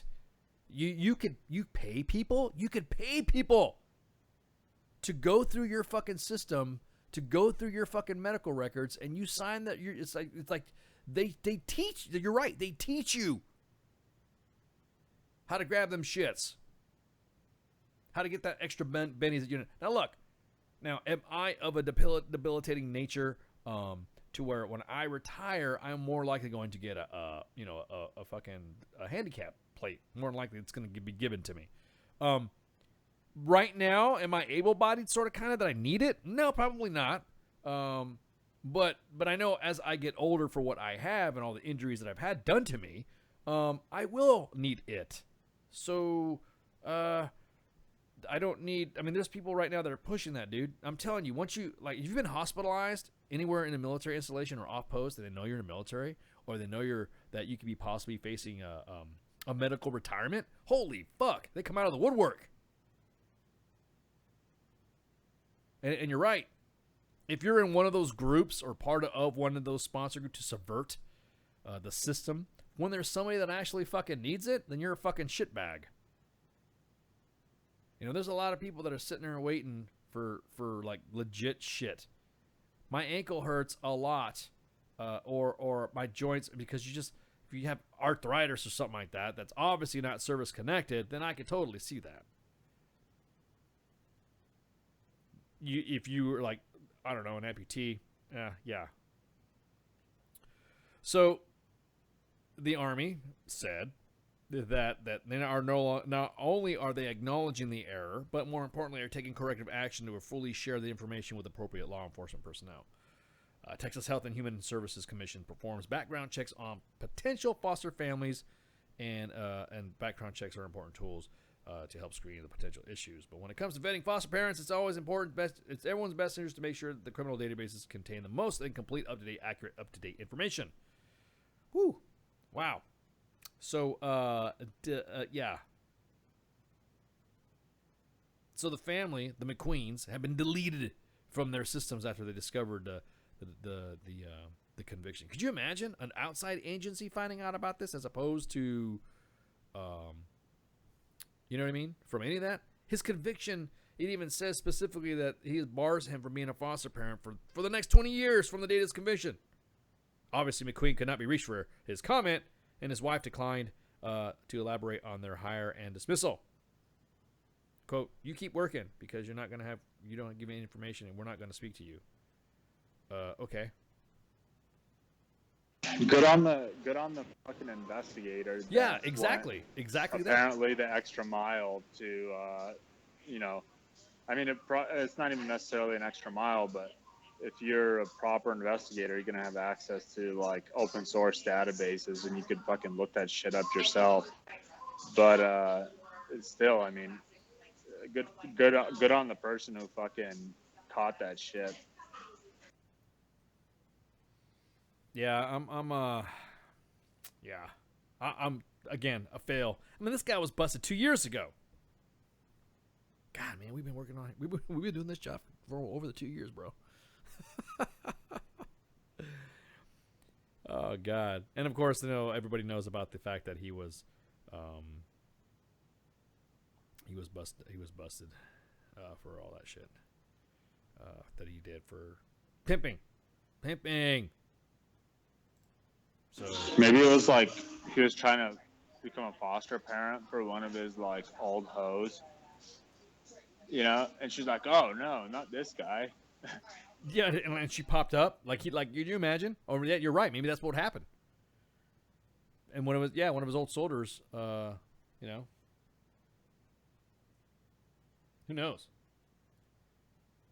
No, we're not gonna talk about stars. But yeah.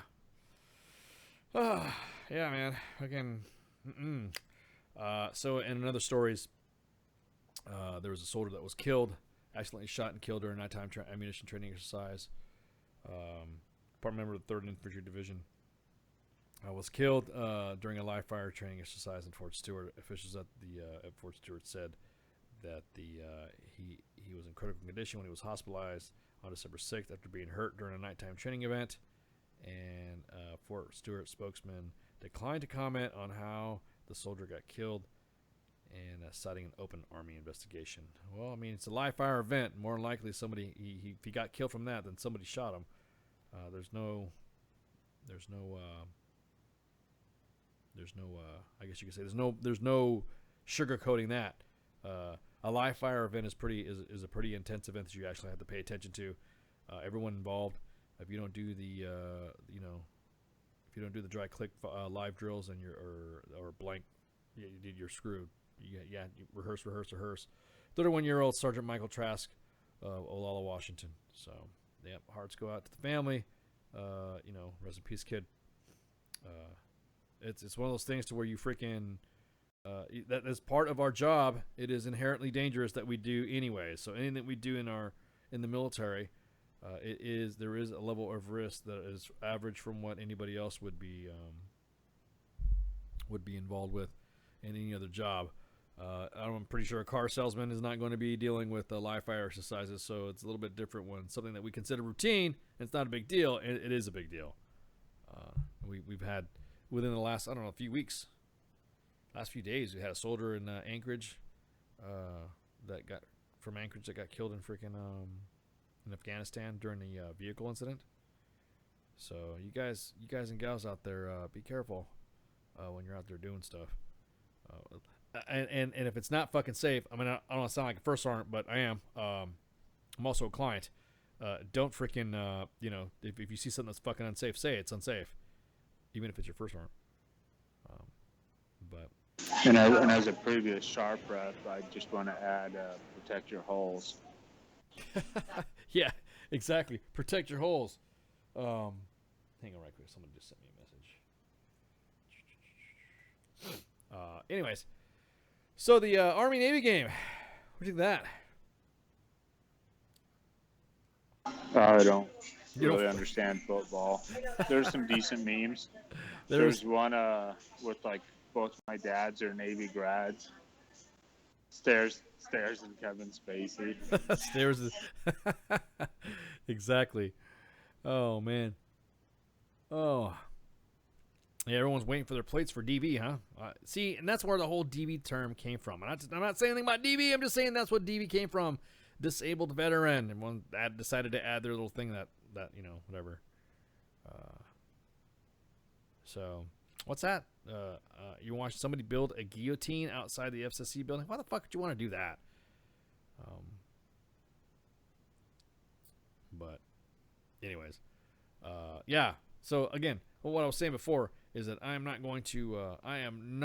And the thing is, some states require it. They say you're a veteran. They say, "How are you collecting whatever?" Then guess what? You're busted. I mean, you're gonna get the plates whether you want it or not.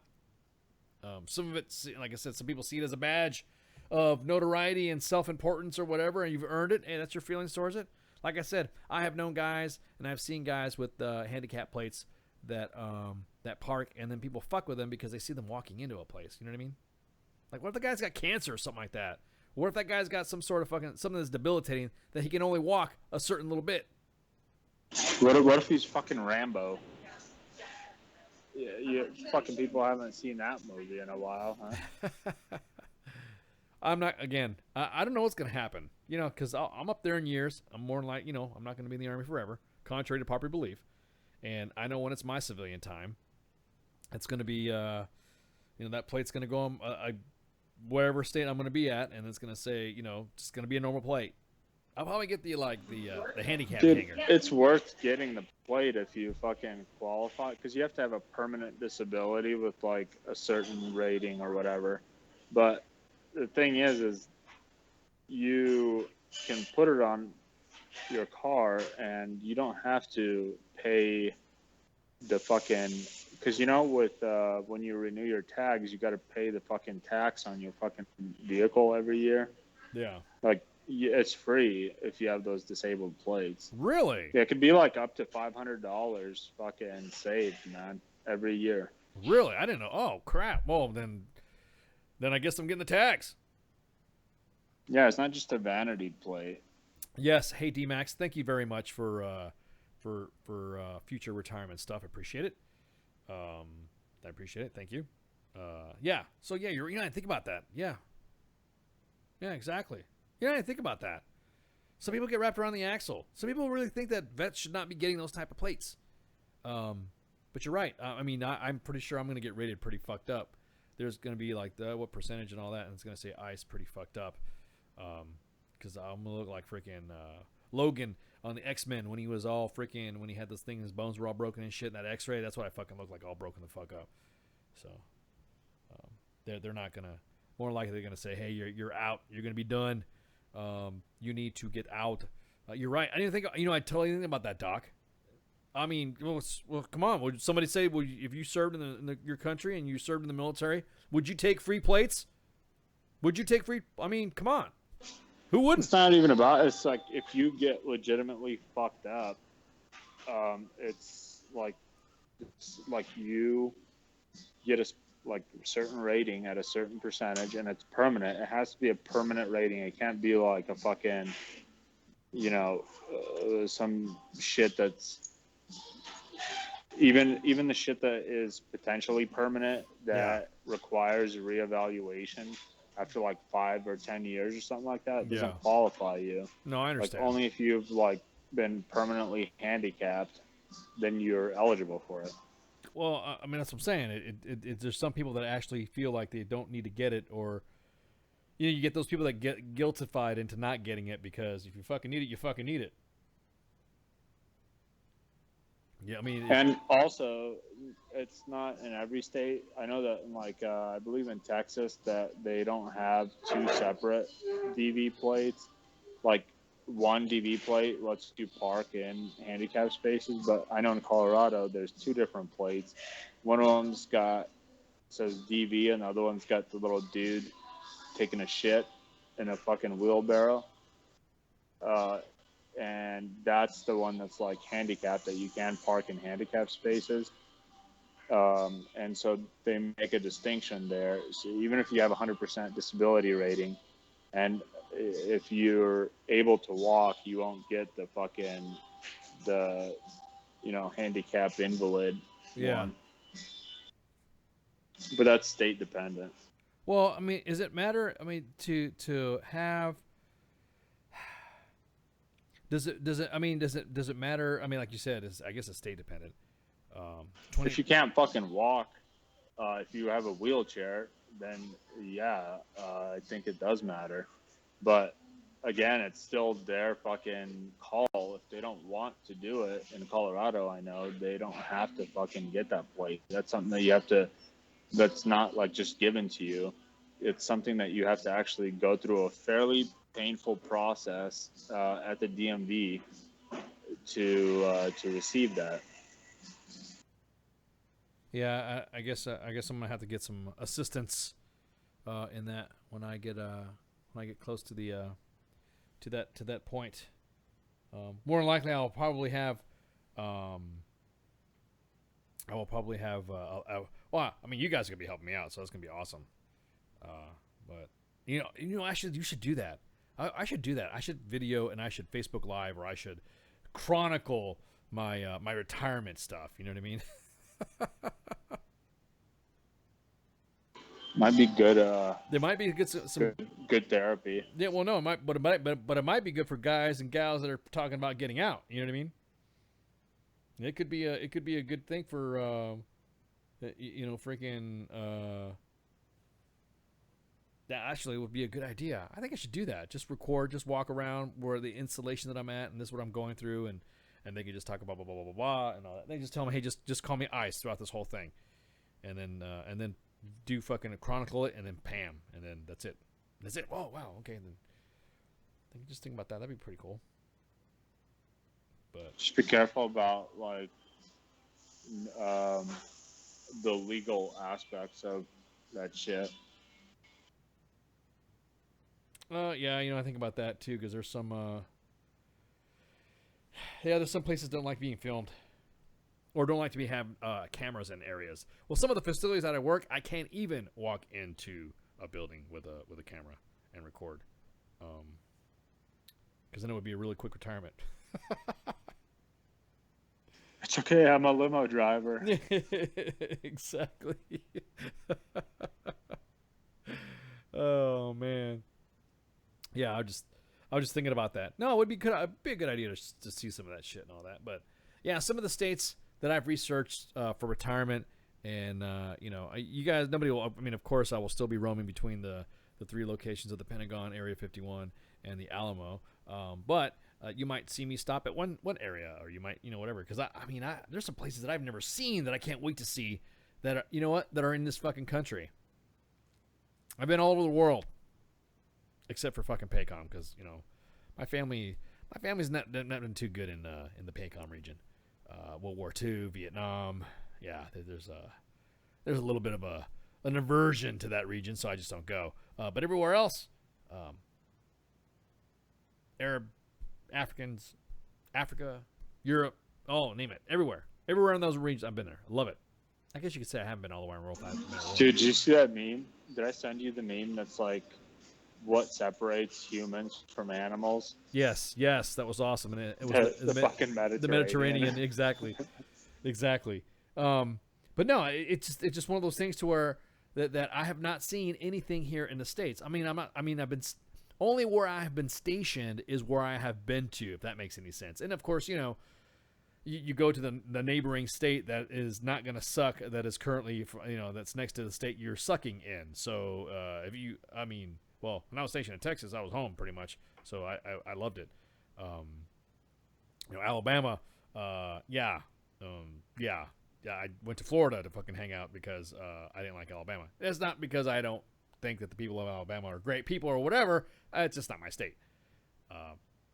Florida and also the shit, North Carolina, South Carolina, Virginia, DC area, yeah, all that stuff. Yeah, great. Been through all that stuff. It's awesome and all that. But I've never been to, I never been to see, I've never been to Chicago before. I mean, not that I want to go, but I'm just saying, if I want to kit the fuck up Mount about Rushmore. Yeah, I want to ready up. No, I've been to Sturgis, but you see Mount Rushmore, but I've only seen it once, and it was during a ride, and we had to get there because it was cold, type shit. You know what I mean? So I didn't see Mount Rushmore. I didn't see.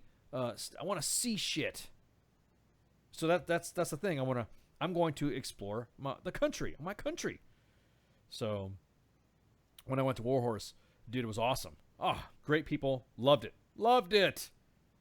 God, I was like, man, I think I'm gonna come back. Yeah, I'm gonna come back. Maybe get some property and cause some trouble. Love it. So. Throughout that area too. Colorado. I've been to Colorado. The last time I was Colorado was when I was with a specific unit that was doing stuff, and we had to practice specific types of infiltration, and that was fun out in the Springs. That was good times. It was Colorado. You know what I mean? It's just good stuff like that. Boise, Idaho. Been training out there, so just those types of locales around that area. Wyoming. Oh man, great memories. I want to go. I don't want to go visit. I don't want to visit there not being a Joe. You know what I mean? I don't want to. I don't. Yeah, you're right. You're right. HIPAA does prevent filming other patients. But I'm talking about my stuff. You know what? Some of the people that I work with though that are of my because of the shit that I got going on with me, I don't think would mind me chronicling it, but they would just be. You'd have to get that shit released though. Yeah, that's what I'm saying. Documents and all that. Yeah, bullshit. exactly. So, now we're going back to what I was saying. I just want to see shit. You know what I mean? I would. Fuck. Everyone's like, "Ice, you're gonna go see this? You're gonna see it?" Nope. Why not? Because I'm done. I'm done. I want to visit my country. My country, 'tis of thee. Sweet land of liberty. See the signing she. I want to go. I want to see it. I don't want to, and then wherever I plant my roots is where I plant them. But anyways, nope, we're not going to talk about Star Wars. Stop it. Stop with the spoilers. Everyone's already trying to PM me some shit. I'm not looking.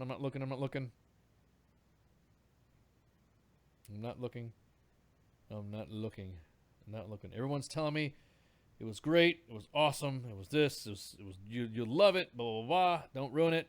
It was with the kids. So, but anyways. Going to take a break right now, and then we're gonna go through the our third segment during Sergeant's Time, which is usually the inbox and posts review of U.S. Army WTF moments. So warning shots, and it's definitely about the visuals, right? Because the bitches love visuals. Shots. This station is now the ultimate power in the universe. I suggest we use it. The voice of U.S. Army, WTF Moments. This is WTF Nation Radio. I find your lack of faith disturbing.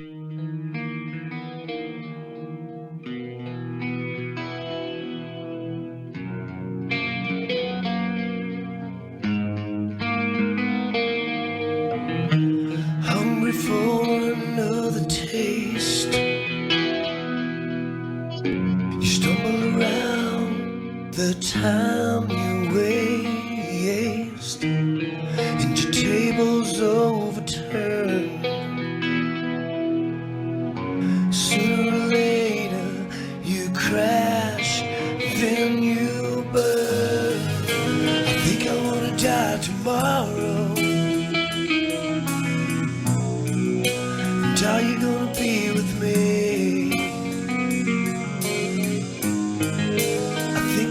Die tomorrow,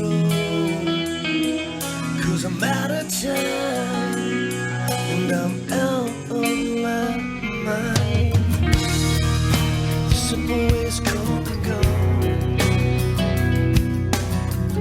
Still I love the way you turn me on.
Is that actually a picture of the Antichrist crying? I like it.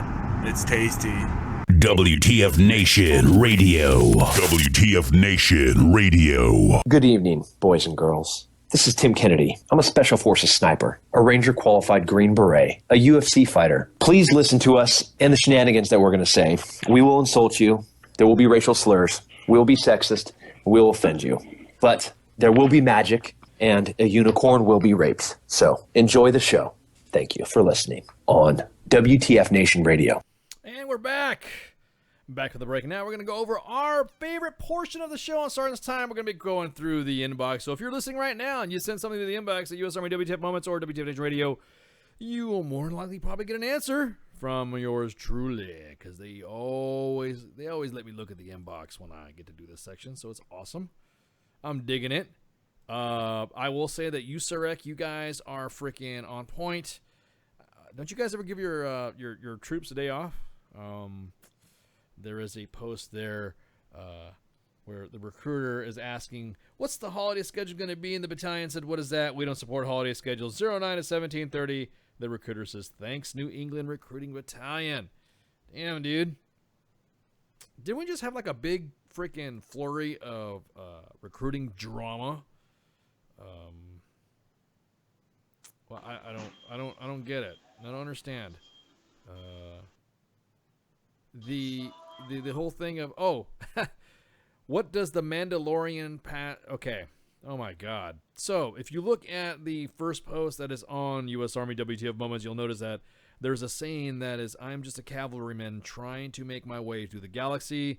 There was a similar quote spoken by Jango Fett in Episode 2, Attack of the Clones, Star Wars, and he was Mandalorian, so that's the comment that he had, because there is a Mandalorian tab. So James Hatfield says, hey, just had a revelation that Star Wars is the best Pogue a joke. It's America. Star Wars is America. If it's been longer than you have been alive, then it's not a Pogue joke. So that means you like ISIS and you don't support America if you don't like Star Wars. That's just me. So it's just a niche, I guess. You probably like Game of Thrones or some other freaking incestual humping shit that's going on and whatever you want to watch. But don't attack Star Wars, because the fan likes it. It's got a bigger following than, even us. Anyways, I guess there's some kids that are now being thankful that AIT drill sergeants are coming back. There was a soldier that was complaining, said he went to take a sick call and was puking everywhere, and the doctor made him go back to the Bay, and that's the type of shit that they see every day. So I hope, hey, everybody in TRADOC, you realize that making AIT great again is what the privates want. They can't wait for drill sergeants to show up, because this is the way it is. We got a CFA coming out right now. What's the status of that CFA? Was it closed out, or has it been whatever? So it looks like there's some soldiers in the Fort Campbell area. There's a soldier that requests some help unloading a 15-foot U-Haul truck with furniture, and it's coming from a studio apartment, so it's only like a bedroom furniture and a couple of boxes. If you're available Friday morning, mañana around 1100, please message the inbox at US Army WTF Moments, and that's it. So throw your comments in there if you're in the Fort Campbell area, and I guess there's some drama going on with the Special Operations Recruiting Battalion.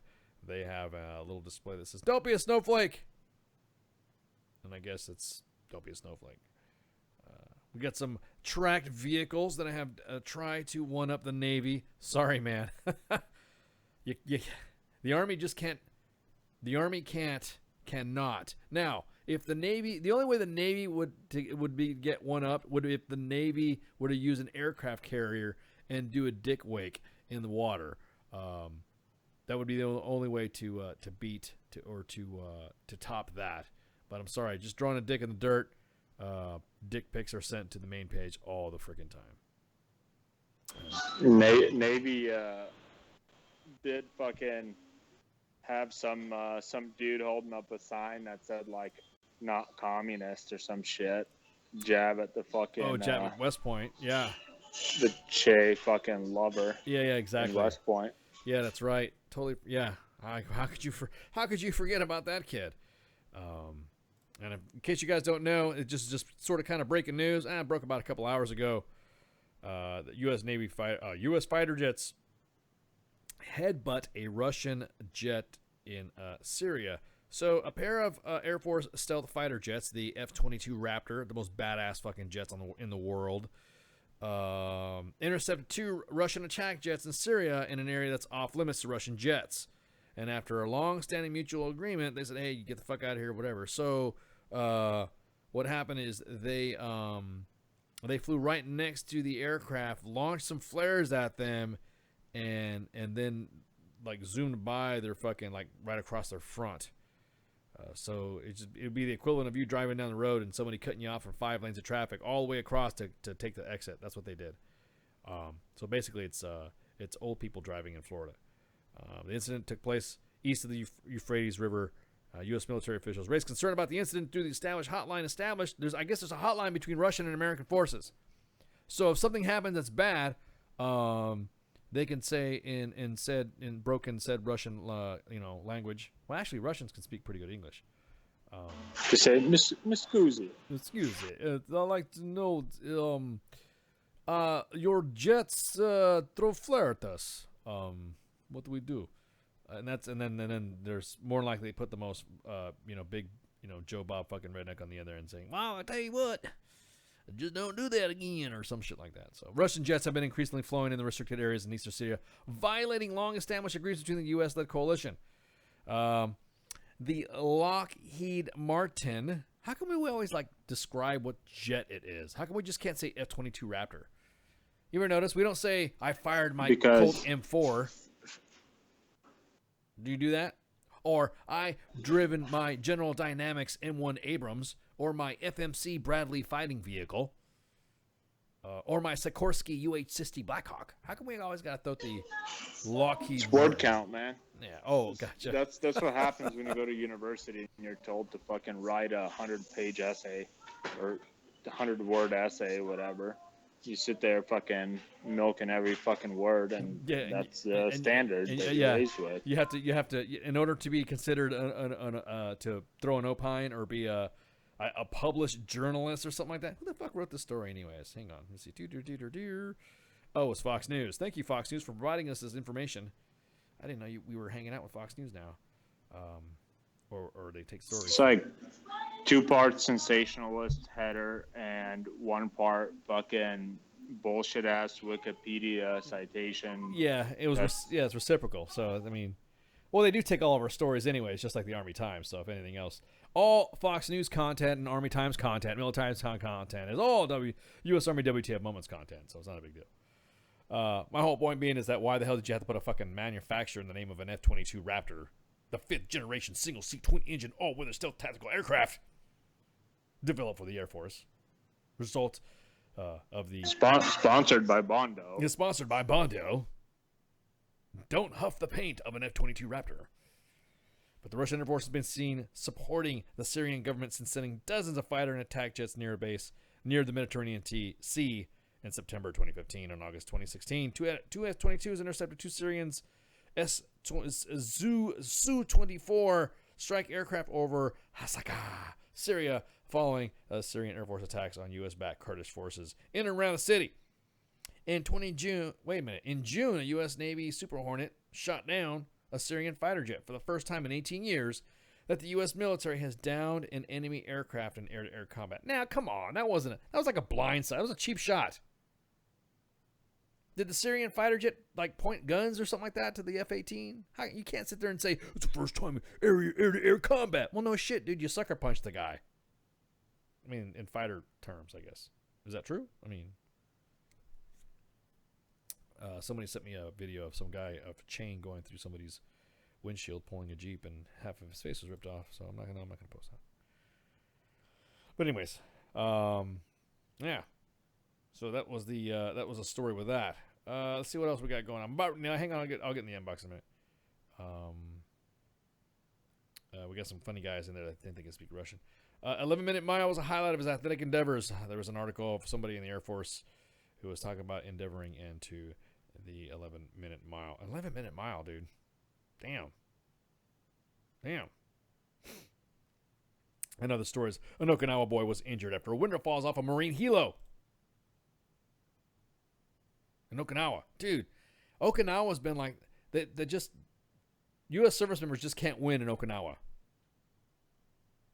I mean, now granted, they've been fucking up in Okinawa, but like they had their drinking privileges removed because that one guy killed that one service. I think it was a Marine or sailor or something like that. Killed a family or killed somebody like that. But anyways, fucking.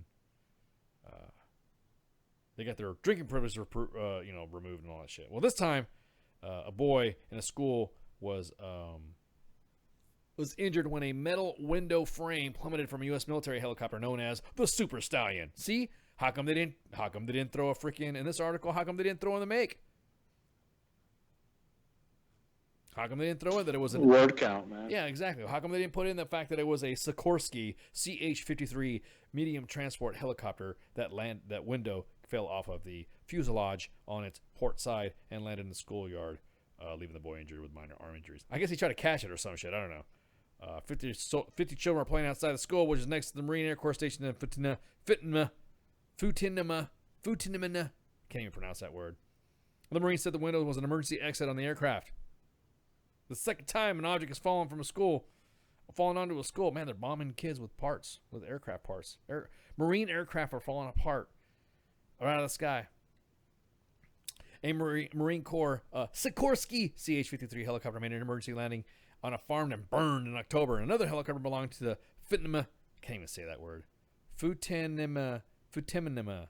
Anyways, crashed at a nearby university in 2004, injuring 3 service members. The Marine Corps said, "Hey, we apologize. Shit happens." 10:09 a.m. today, a CH-53 window fell onto a sports field and Daini Futinama Elementary School outside of Marine Corps Air Station. The aircraft immediately returned and reported the incident. We take a report like this extremely seriously and investigating the cause of the incident in close coordination with local authorities. I bet you they said they can't fly anymore.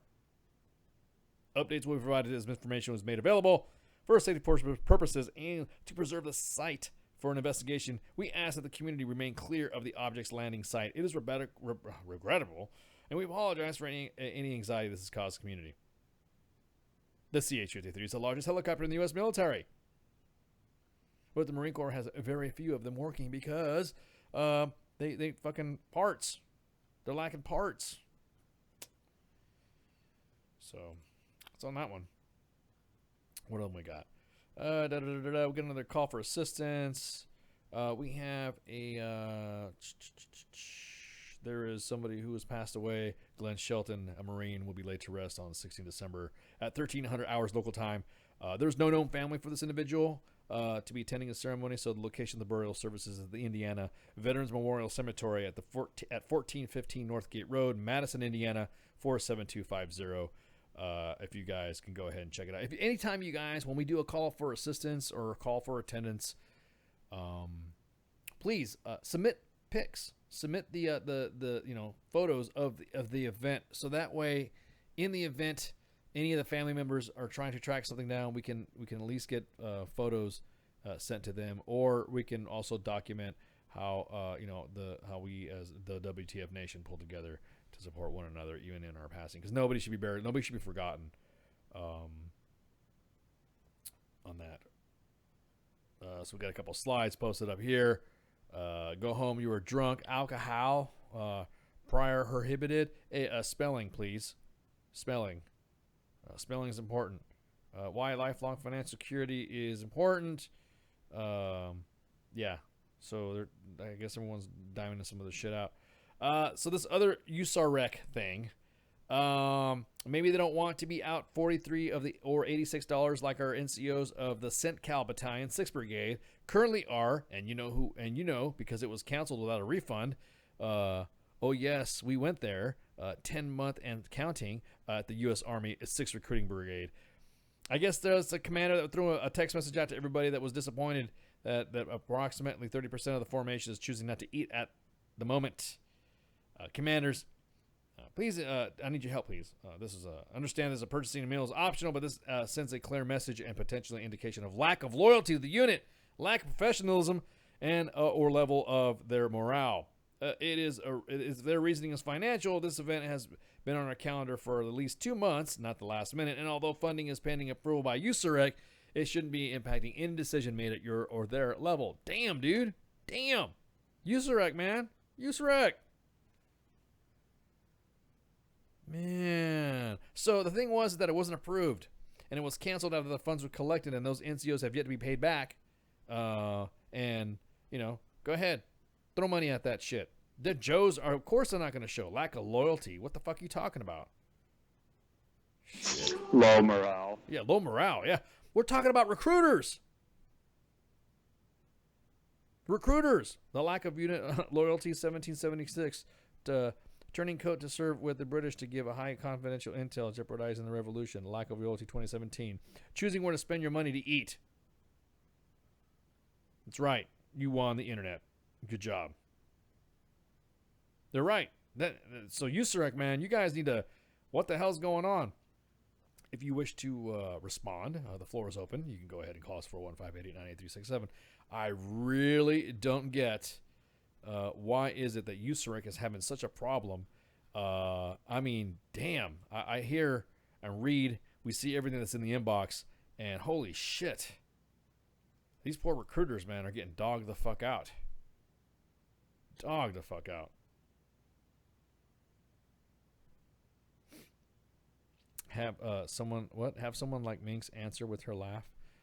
What the fuck was that? Oh man. Yeah, the Japanese count as that luck. I don't know what are the odds. I don't know. The Japanese have had things things falling from our aircraft a lot lately. So I don't know what would be the up with that. So let's see. Let me open up here. Let me open up this box. Let me see. Open up the inbox here. See what we got. I'm always curious to see what we got going on in here. All right, I'm in the U.S. Army WTF Moments inbox, and yeah, this is the stuff we can't talk about. We can't talk about who's sending it. There is a strict policy of anonymity, anonymity, and entity. Nothing can be said at all. So everyone's asking. Let's see what we got going on. What do we got in the inbox? What we got in the inbox? Nothing that's not really pressing right now. Just a bunch of hooas, a couple Star Wars stuff. Not really big. No, it's been a quiet night. I think everybody's getting ready for the holidays. I know some units in some duty stations have Friday through Monday off, and some other duty stations have a Saturday through Wednesday off or Tuesday off or something like that. So it's a pretty good thing. What are you gonna do? What are you gonna do for the holidays, Doc? I don't. Nothing.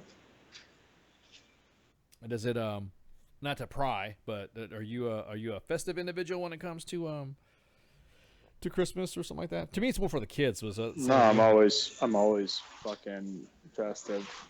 You're always festive. Oh man. Yeah, I'm. It's all about the kids, hanging out with the family and stuff like that. You know what I mean? So, surely you're more festive than that, though. What are you gonna do for New Year's? I know. Do you have any plans for New Year's? No, not really. You're not gonna like go out and. I got the kids, so when you got kids, you really can't. You can party with them, but then they start going to sleep and they get tired. They all become drunks. Yeah, they become drunks, man. Well, literally because when toddlers are really tired and they stay up late, they look like little drunks running around the house.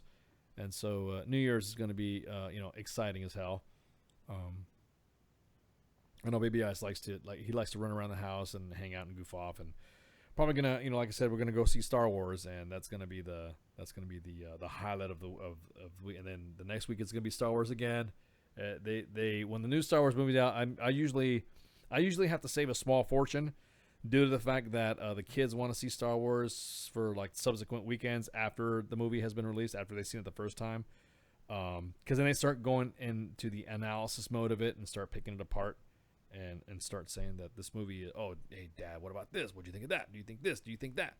Do you think this is going to happen? What do you think of this? So, yeah, exactly. It is fun. Yeah, watching little kids, watching the kids lose their shit. I like to play jokes on Christmas time too. Wait a minute. What is this week? No, it's not next week. It's next week. Okay, cool. I'll just double check and make sure that Yeah, next week's going to be a normal week for broadcasting, and then we are going to have so it's going to be from the week of the 24th and the week of the 31st. That's weird that both of those holidays fall on a Monday, but we're going to have the kids.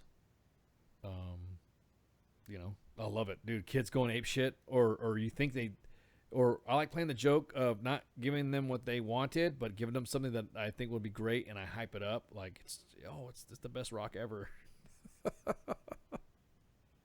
Or burning presents, when all the presents are getting ready to set up and they don't want to eat, or they don't want to go to their room or something like that, or they don't want to freaking mind. Then I get a box and throw it in the fireplace and light it up. So damn, dude, that's like some arsonist fucking Inception shit. No way, dude. Oh man. So no, because the kids know it's joking. I play around. I was like, just joking and all that. But most of my I did that to Baby Ice last year. I threw it. You better do this. You better do that. And I threw a little box in the fireplace, and he proceeded to grab the other presents and started to throw them in the fire too. So he actually enjoyed seeing shit burn. So I was like, oh. I'll raise you. Exactly. I'll raise you, Dad, and throw in that looks like a box of ammo. So yeah, Baby Ice, he partakes in stuff like that. He is come on, man, he's gonna be a soldier. He's fascinated by fire. So when we have fire pit going on in the backyard, he'll sit there and just watch the fire. He'll nudge bugs along in it and everything too. So, and mind you, he's only a toddler. It doesn't matter. But anyways, I was just curious to see what's going to go on, because I know during the Christmas time, during the Christmas season, it's all about the kids. So, but anyways, I'm gonna take a break. Shit. Hang on. What's this right here? Let me look at this. Open it up. No, it's nothing. Okay. Yeah, I'm gonna take a quick break. And then I'll be back. And then we'll be here to close out. I gotta do some house cleaning anyways.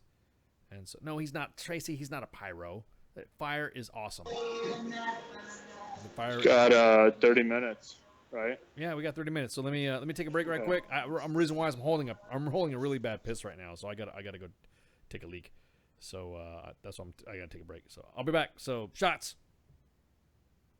Good evening, boys and girls. This is Tim Kennedy. I'm a Special Forces sniper, a Ranger qualified Green Beret, a UFC fighter. Please listen to us and the shenanigans that we're going to say. We will insult you. There will be racial slurs. We will be sexist. We will offend you. But there will be magic, and a unicorn will be raped. So enjoy the show. Thank you for listening on WTF Nation Radio.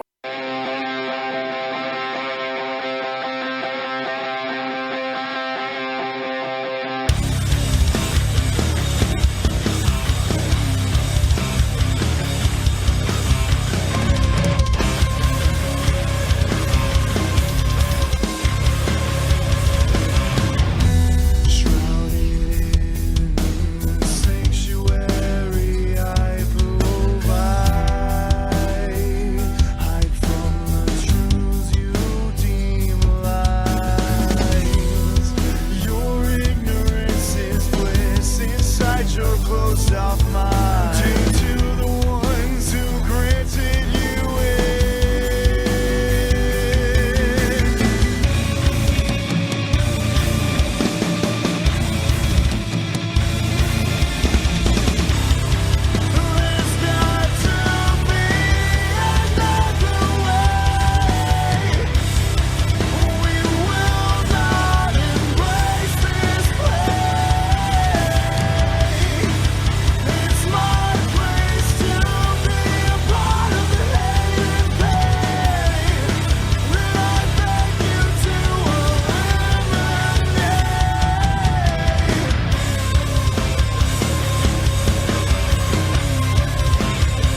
of the person that stated it, and not an official representation of WTF Nation Radio or U.S. Army WTF Moments. Price does not include tax, title, or license. Some assembly required. Each item sold separately. Batteries not included. Objects in mirror are closer than they appear. If conditions persist, contact a physician. Individual results may vary. Keep out of the reach of children. Avoid prolonged exposure to direct sunlight. Keep in a cool, dark place. And please enjoy the show. Shots. Yeah, we're back. Man. Welcome you back on this 14 December Super Sergeant's Time with Star Wars coming out. If you don't like Star Wars, you're not American. Sorry, you support ISIS. You support Al-Qaeda. Oh, man. What a night. So, how was your week, Doc? Fairly standard. Well, by my standards. Fairly standard by your standards. Some probably would think that would be quite strenuous. My week was going pretty good. I was reflecting and dealing with some dilemmas that I had. With friends and talking to me about, hey, what do you want to do when you grow up? What do you want? And I was thinking, man, you know what? I didn't think about that. What the hell am I going to do when I retire? I'm not going to say I need to do anything, but it's just like, what am I going to do? It's going to be crazy. You have a cat, owl. What, you know what? What is it with the cats? Everyone's getting the cat fix right now. In the office, Pooks was throwing out some pics of the cats. Everyone else has got some cats going on. And I don't know what is it the cats?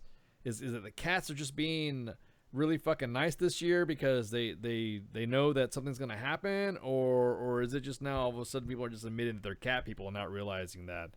I don't know. I'm not a cat person, so. Do you get any cats or dogs? No, 2 ex-wives. Well, when.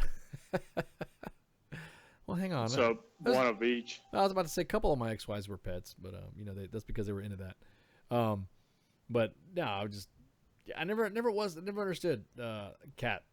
Never had a cat before. I mean, we had a cat before when I was on the ranch, growing up, and we had a cat, but it wasn't a cat that we had the cat. You know what I mean? It wasn't a whatever. We always had dogs. But yeah, exactly. I don't know what's up with that. I have no idea what's up with that. My uncle said that cats are they turn to gay dudes in night. So you ever had that crazy uncle that would tell you like outlandish fucking tinfoil hat shit? He said, "Come here, Ice. Come here." I'm that fucking crazy uncle. You're that crazy uncle. I was about to say, let me recheck. I think you were.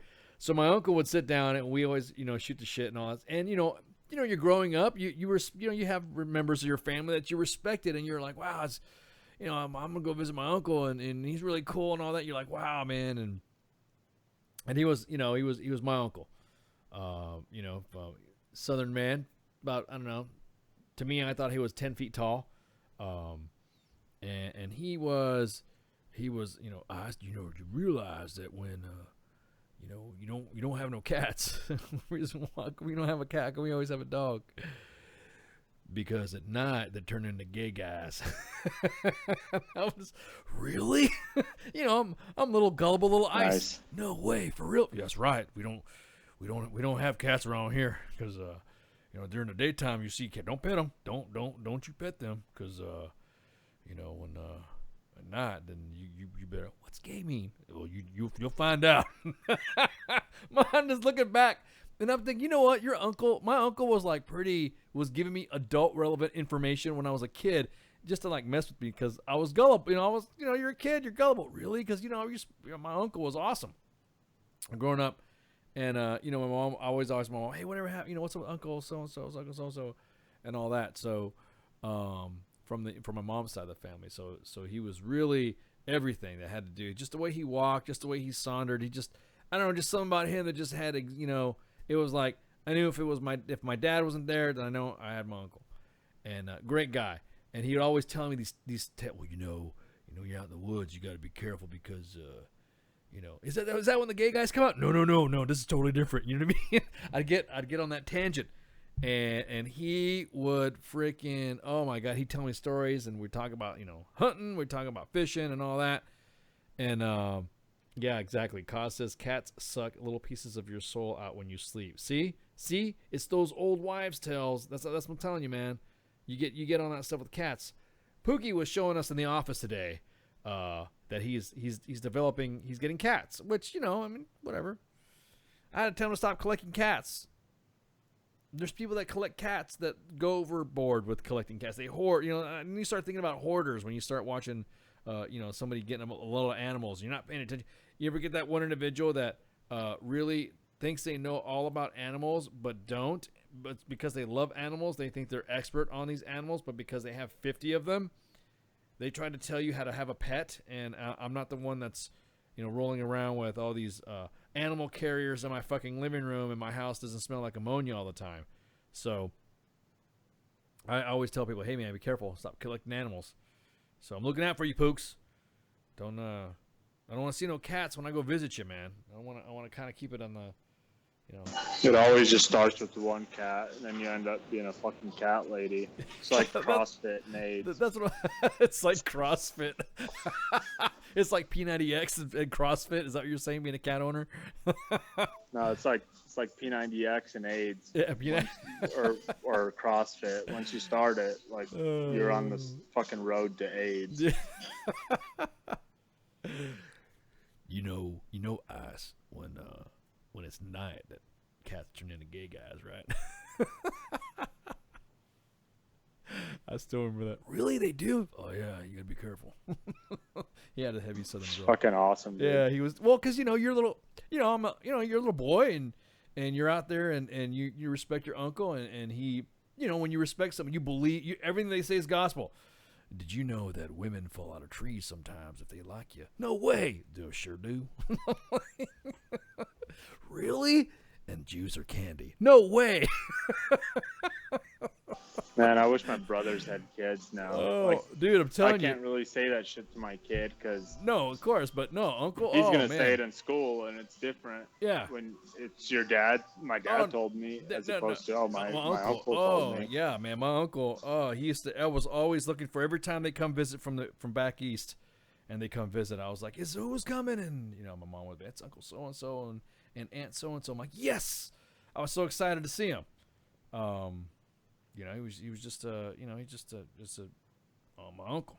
Just like I said, just a little, I don't know, just maybe because that cowboy that we had the cowboy mentality we had in our family. It was just when he would sit down and talk to you, and you knew that he was going to impart some knowledge, and you're like, yeah, man, all right, here we go. And then he goes, so when you make sure that when you go hunting rabbits, hold them like this. And I'm like, whoa, did you just kill that rabbit? And then this is how you skin them.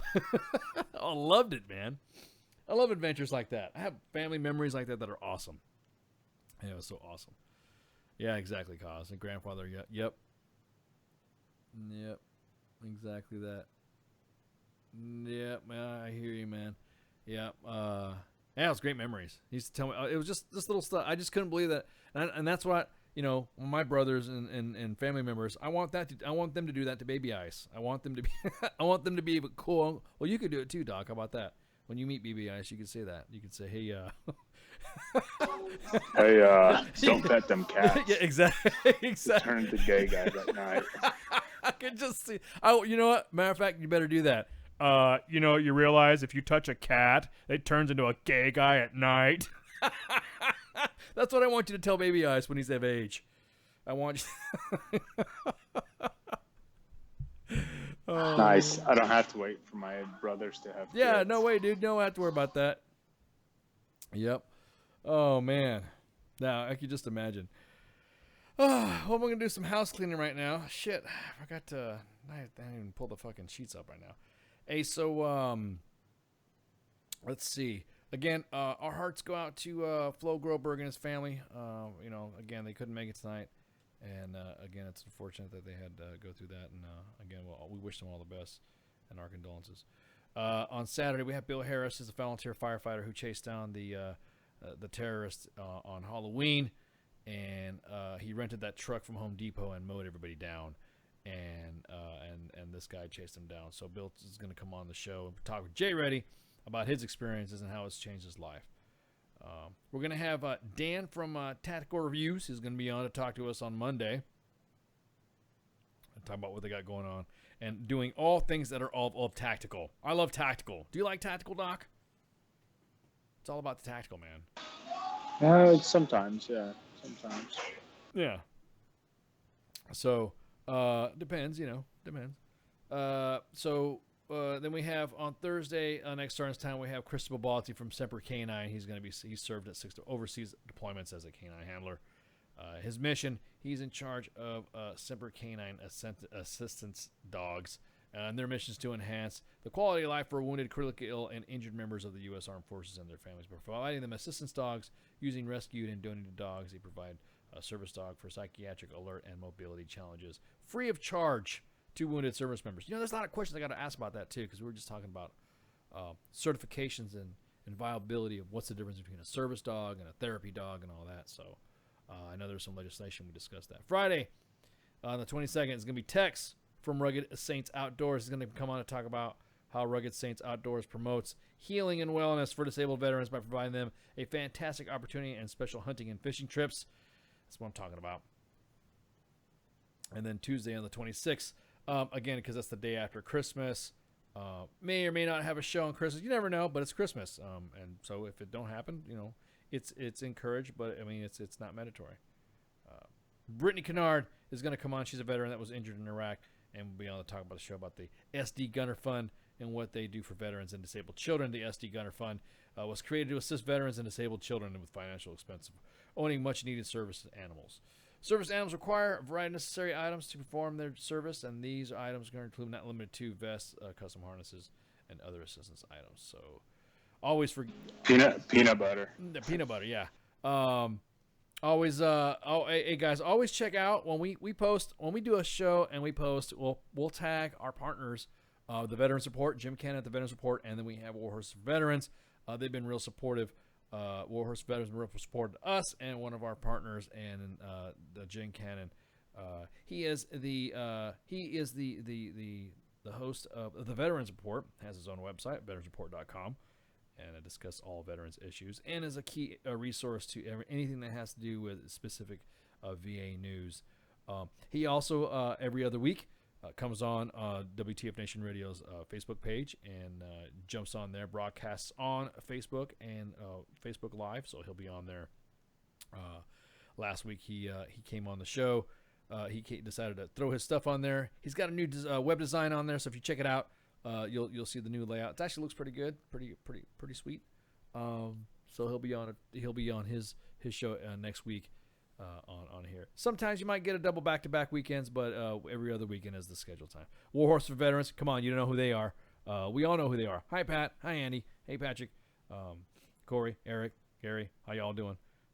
Throwing my shout-outs to them out in Stillwell, Kansas. So with that, dude. Somebody just sent me a link to Star Wars. And I'm not going to watch it. I'm going to watch it with my kids in the theater. Do not send me your hacked materials. I do not want to see such hacking, and we do not promote and advocate the hacking of simulator. Anyways, so with that, shots, and thank you guys for coming on and listening up on this day. I know it's kind of slow. It was a kind of slow week, but we do appreciate you guys giving us the likes at WTFNationRadio.com and U.S. Army WTF Moments. So with that, shots. Warning shots. Warning shots. See ya.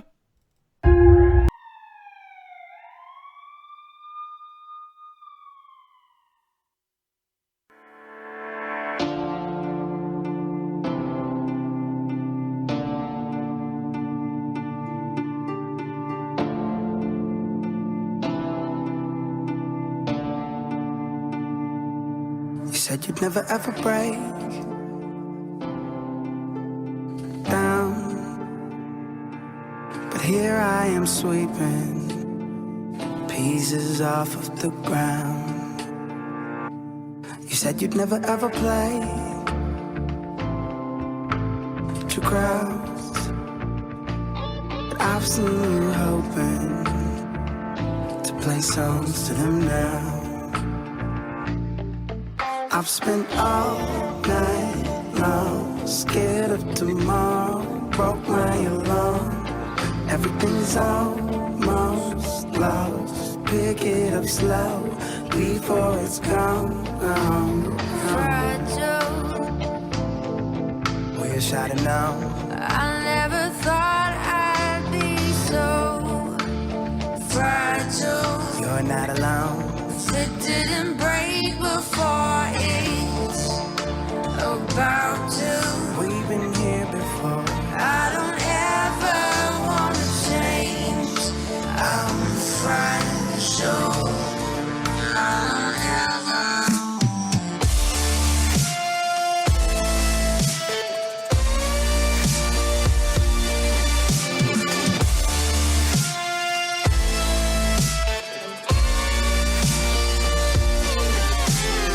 Some of the people appointed to give an opinion never do get it. I want you to come on and gobble a Jimmy and die. Need to be given the remedy and why critics are really the enemy and can't stand the way they slam today's gifted. Effing incredible, get fanned away with grants to pay. This gem well a scripted, definite impeccable.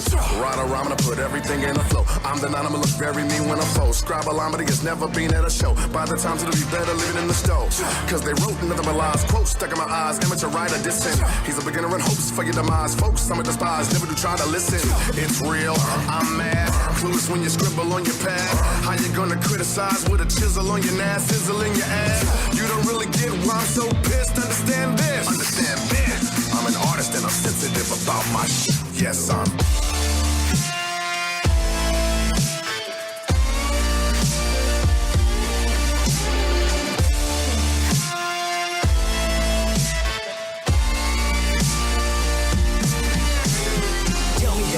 Tell me that my name is big as Venus, stupid during the Uranus. Tell me that your anus got your head in it. I can smell the articles and know you're heinous. Tell me that you love me, always thinking of me, unconditional. I'm hoping I'm your favorite. Grab a fishing pole and throw me with a shark. That's the feeling I get when you're concentrating on this pen, on this pad. Tell me you willing to this, own my craft. Tell me the feeling of picking apart this track.